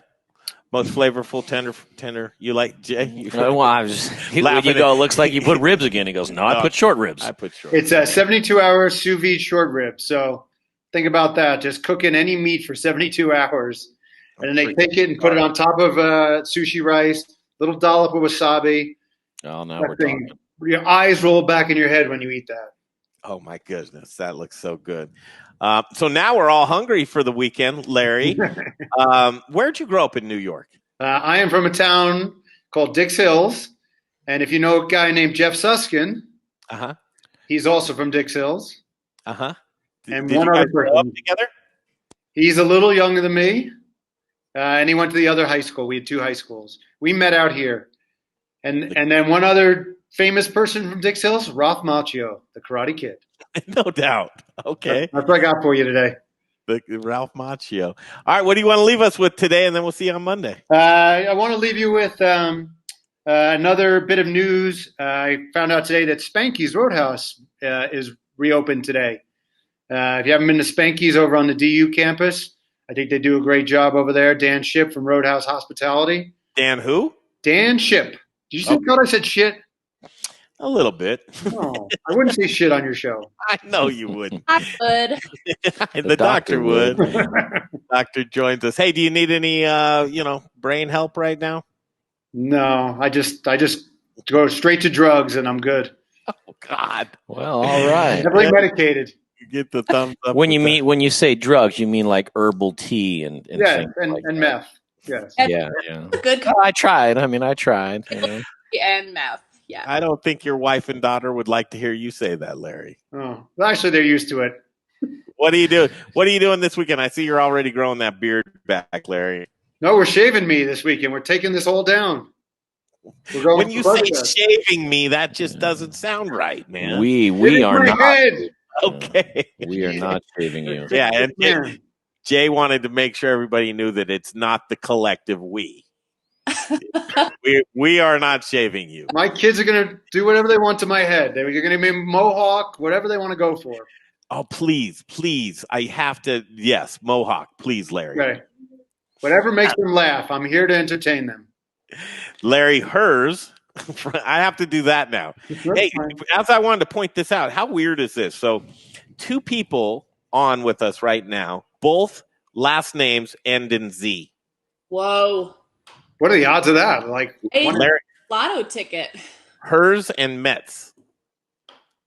You sure you're saying her name right? I don't know. Herz. It's Metz. She treats her Z like an S. Yep. I bet her last name's really Mez.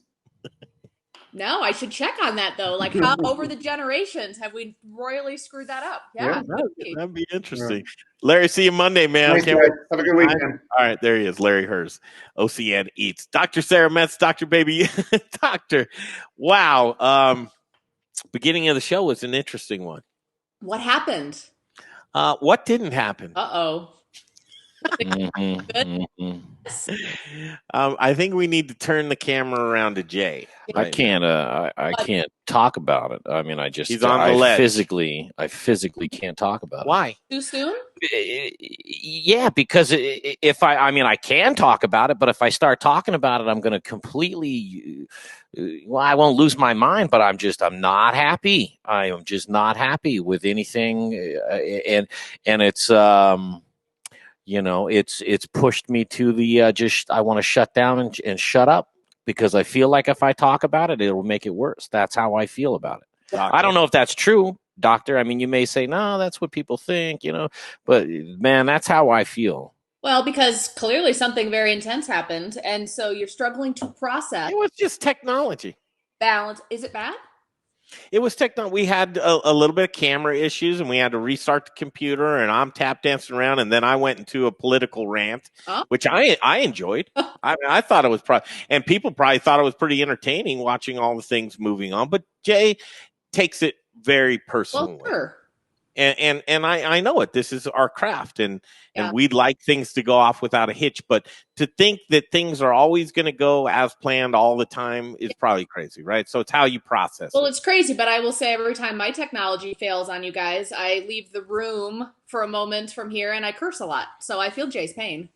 There's a lot of cursing when my technology is not working for you guys.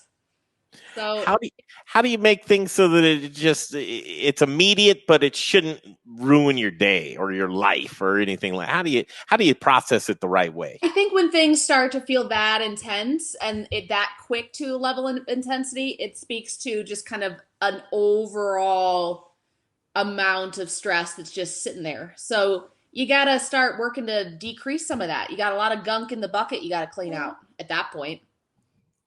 Got a gunky bucket, Jay? Something like that. I mean, it's I hear everything you're saying. It makes sense. It just doesn't make the feeling go away. Can I help with that?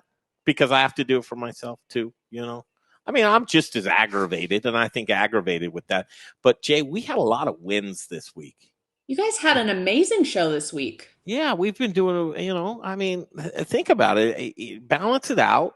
Right? We're talking about it now. We're ahead. It's not like we're pretending nothing happened and we're too good and proper. I mean, listen, we got no shame in our game, brother. Right. That's Nick's favorite phrase. There's no shame in your game. Wow. No, man. Own it. But let's celebrate the week. Can we? Let's celebrate. Yeah. I mean, yeah. We celebrate in different ways. Blah blah blah.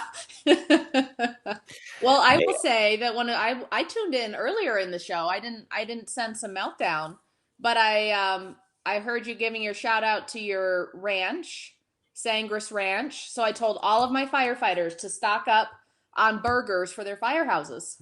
You did not. I did. Oh my God, that is so cool. I don't know if they've all seen it yet, but I messaged them and said, "Hey, firehouses, you all need 80 burgers for your freezers." And they do, and just doing your part and that. I mean, Jay, that's a win. Well, no, absolutely, and that warms my heart hearing the doctor say people, that. Jay. I understand that. I'm completely aware of that. That really was so cool of you to do. Oh well, if they're friends of yours, they're friends of mine, and we got to sell their burgers now. There you go. We'll get those burgers sold. They look amazing. I'm going to buy mine when we're done here. Stock my freezer. It's so good. It's so good. Thank you. Hey, let's find it. Oh man, doctor, while you're on here, if I could find this real quick, it's our, we met, her name is Elin Parker, and she's from Sangres Best. I'm going to get a video, and I know it does you no good because you don't have the stream going. Well, I will watch it after. Okay, so what I'm going to find here, if I can do that, is I'm going to go to YouTube, which I think everybody else should do because we really need help on our YouTube channel. Like it when you're there. And I'm just going to put in Road Trip 2019. For those of you that don't know, Jay, myself, and Brian Freeman, we go on a road trip every year. We're planning on going for the summer solstice this June, right? June 17th. You can join us in Hotchkiss, Colorado, where we're going to have a summer solstice party at Big B's. Something's coming through, man. It's my computer, probably. What do you mean? Yeah, it's rap music. Rap music coming through. Jay sounds concerned. Is it? Yeah. What's the rap? Why is there rap music playing in the back? It's that rap music. It's not on my computer. Are you getting rap music? Are you hearing rap music? I do not. I think that's only in Jay's head. No, I hear no rap music.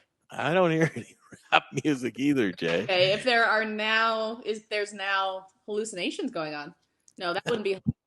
Well, man, I'm telling you. I mean, I don't. If it's something in my phone playing in my ear, so I just hope it's not going over Facebook. Because if it's going over Facebook, I'm just gonna I'm gonna freak out, man. Really? I'm literally gonna freak out. I'll listen to it right now.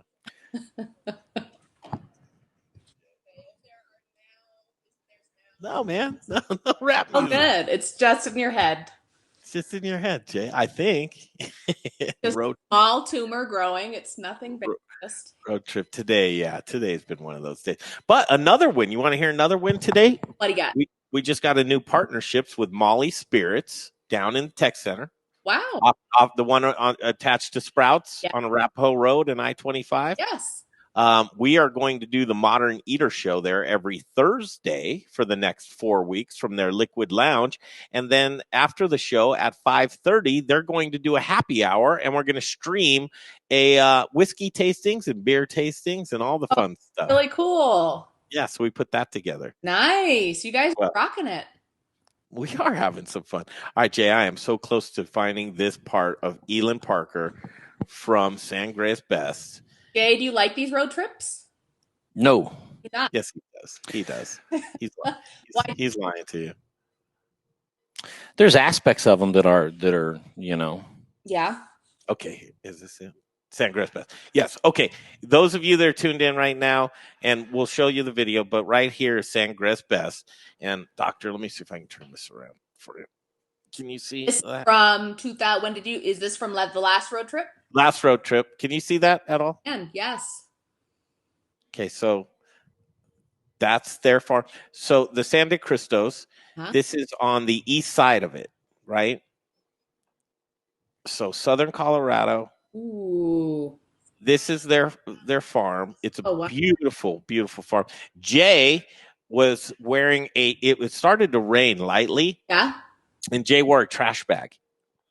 And he sat in the back of the truck with about a 70-pound audio bag. Wow. Like just toughing it out. Just being tough, Jay, right? The back of the truck. Taking all of this great footage. Look at this footage here. But this will show you, and then you'll be able to see the cows. But Sangre's Best. What's wrong? Why are we asking people to support Sangre's Best? I'll tell you why. Sangre's Best is in that food service chain to where they work directly with restaurants. Well, when that chain got destroyed and their restaurant accounts dropped down, Elin called me up and says, I have all of this product and I don't know what to do with it. And the ranch is suffering and I've got employees. And I said, you know what, let me just get it out to the fine folks to watch the Modern Eater and see if we can help her out. So she's doing and again, folks, if you're wanting more information about Sangre's Best, you can just look them up online or Google them or go to their Facebook page. They have a video there right now showing their product. What they're offering is $133 for 28 pounds. Yeah. 26 pounds of burger. How amazing is that? It's 80 burgers. I love burgers. That'll keep you in it, right? And the firehouse. That'll keep a firehouse fed for a couple days.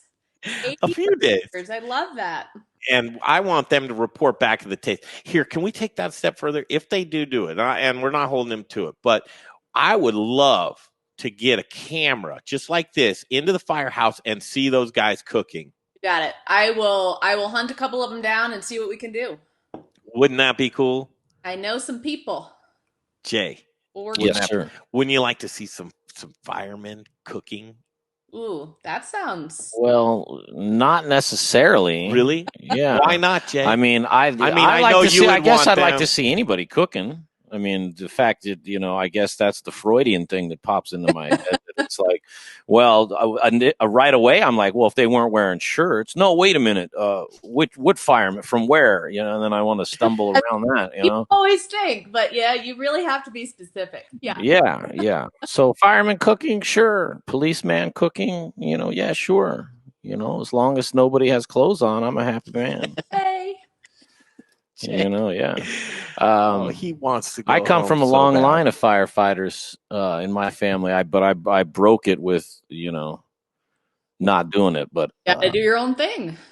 Yeah. Yeah. So cool, man. All right. She's going to be happy. Let's all support if we can. If you have the means, and I know the means are tight right now, but if you do and you can support your local agriculture, that's where we need to put our money right now, back into agriculture. Doctor, it saddens me. I look at the nightly news. First of all, the nightly news is just nothing there for me. And I look at fields of great produce being tilled over right now. It's heartbreaking.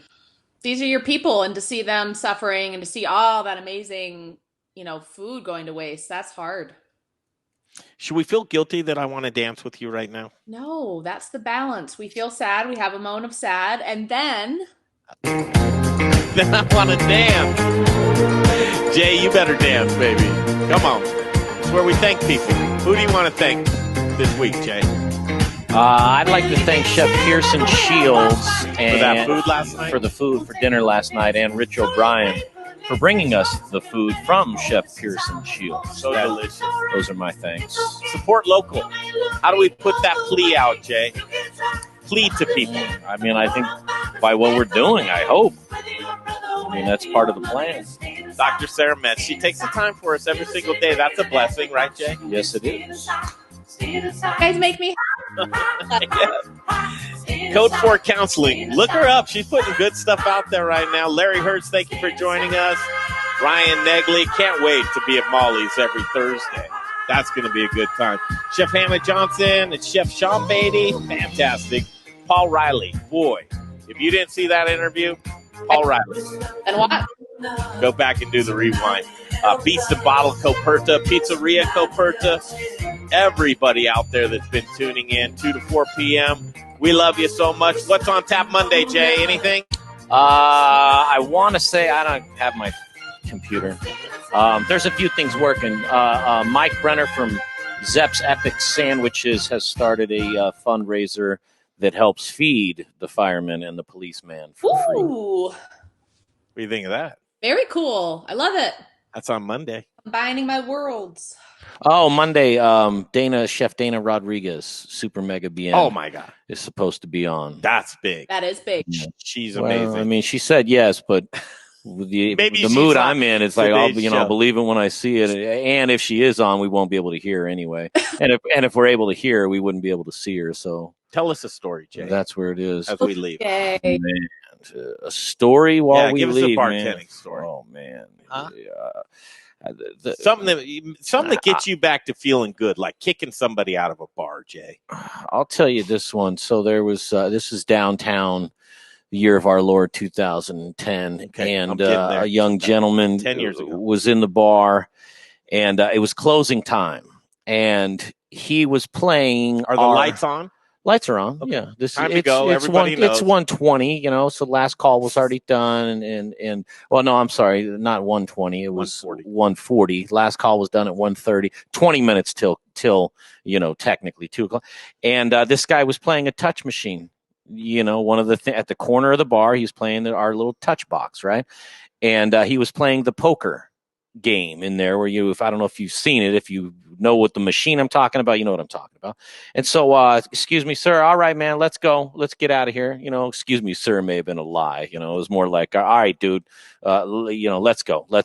No, I'm still playing. It's like, all right, give him a couple minutes because I am smarter than I look. So I give him a couple minutes, but now it's time where it's just go. He says, well, pay me out. Then. And so I say, oh, okay. And so I go, I don't know what that means.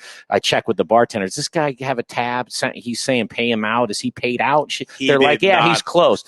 I go back. I'm like, man, you're all shut down, man. Nothing's left. You know, it's just time to go. He's like, no, I want my winnings, bro. I'm up 300 or whatever number he gave me. Now, truthfully, it's like, I was like, wait a minute. I'm like, is he from a different country? Because I'm thinking I'd give him a pass if this isn't Las Vegas, and because he wants his winnings from this touch machine poker with the little cartoon people. And so I'm like, hey man, where are you from? You know, Maryland or something. I don't even know. I'm like, oh, okay. So I'm like, what? You know, no. And he didn't even seem that intoxicated, truly. But he wanted his payout of the machine.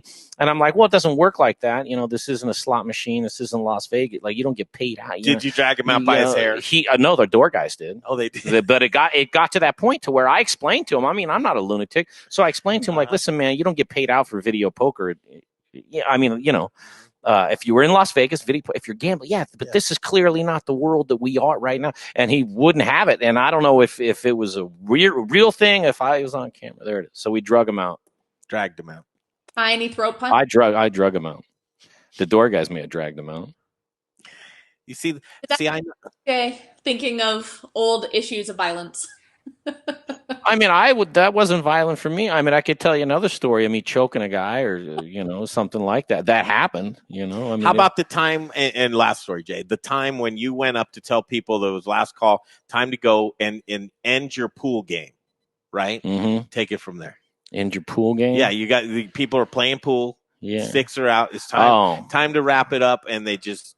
Yeah, well, I mean, They want to finish listen, their game. Here's what and doctor, this is, I have the theory, and God, I would love if anybody's still watching to chime in after this, because there won't be enough time to back me up on this. But I'll say this till the day I die.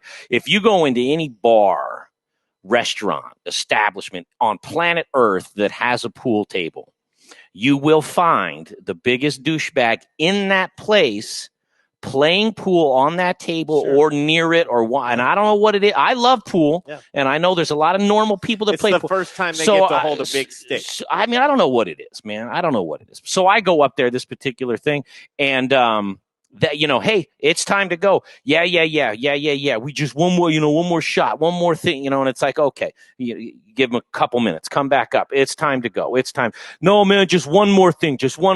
So then I just start pushing balls into the pockets, right? I mean, that's it. You're done. Like, I gave you a warning. I gave you a second warning of and whether you believe it or not, from my tone right now, I was a nice guy and like, hey, okay, I get it. You're drunk. So I start pushing balls in because it's over. I mean, it's just over. That's it. There's nothing else to do. I have no choice. I have to make you leave. And if I can't leave, they won't leave if the balls are still there, because this is the most important pool game the world has ever seen. But true or false, Jay? If you were to pay for a game and you get the balls, you should be entitled to finish that game out, no matter how long it takes. You paid for the game. True or false? Not as matter how long it takes you. And furthermore, the guy threw a stack of quarters at me, right? So it's not a quarter thing. I mean, it's like if the dude had said, I want my 50 cents back, I'll give you $2 out of my pocket to get out of my life so I can close and get on with things, You see, I know, Jay. That's how I make him happy. That makes me. Now I'm all upset about this guy. I want to know where this guy is, and hopefully somebody throws something at him. I was going to say something a lot worse. Thanks for your time, doctor. I don't think we helped. I know. I think you're right. She's smart. She's smart. He's talking, doctor. He is talking. He's not in a hole right now. He's not spiraling. Good. He's diverting his anger towards. This is me digging. Don't you see me looking at this mixer? I'm looking at things like I could, if I could, scanners from 1981, if you're old enough, if I could be like a scanners guy, I would just melt down all this equipment, melt it down, and I'd dig a hole in my backyard and live in a hole, let the bank take my house, and see how long that. Well, you'd have to leave the backyard too. Nah, I'd dig underneath. I'd create this whole underground world, and then when the new residents of my home aren't there, I'd sneak in and get food and so on and so forth. Yeah. You're never coming back, are you, doctor? No, I just need to see Jay before we sign off. Yeah. She needs to see you, Jay. Of eye-to-eye smile. Eye-to-eye contact. Come on, Jay. Come on around. Come on. That's not nice. She knows I love her. Come on. Take your headset off and walk around here. Hi, Jay. Hello, doctor. Thank you for putting up with me. Sorry, it's a crappy day for you. That's not your fault, but thank you. Good day. We had a lot of good wins in this week, and we'll be there together again. And that's what it's all about, the family that we have here. It is. Absolutely. Family. Everything. We love you, Doc. We love you too. See you Monday. Bye. Bye. Jay, great job. Seriously. We're going to see you back here 2 to 4 p.m. Monday through Friday. And tomorrow night we'll be back. Are you ready, Jay? Tomorrow night, 6 to 8 p.m. Do we have anybody on the show tomorrow night? Nobody. All right. There will be somebody. Me and Jay, or maybe just me. Brian Freeman will be here. We can throw some cabbage off each other. What did Nadine say? Let's just check in. A little behind, but Larry's description about Uchi's short ribs has my mouth watering. Yes, you're right. Nobody wants to console you, Jay. They shouldn't. I mean, truly, they shouldn't. There's nothing to console. I can't control. I understand that I can't control things, right? But my frustration doesn't come from that. It's not, I'm not frustrated because I can't control it. I'm frustrated sheerly because it happened, and a few other things. Paul says, Paul Squires. Well, no, not Paul. Fabian says, hello, where's Miguel? He is in your kitchen. Thanks for your answer. Who's Miguel? I don't know, but that's that whole thing. There was some few folks on there. I think it's French, talking French, and I don't know what they're talking about. You know, I assumed it had something to do just because like Paul Reilly's such a big name, right? So I thought maybe it was a couple of people he knew in France that he worked with years ago, or who knows what, right? So when I saw them, I blocked them all. Well, all right, we love you guys. Thanks for being patient with us today. We'll be back tomorrow night, locked and loaded for you right here on the Modern Eater Show.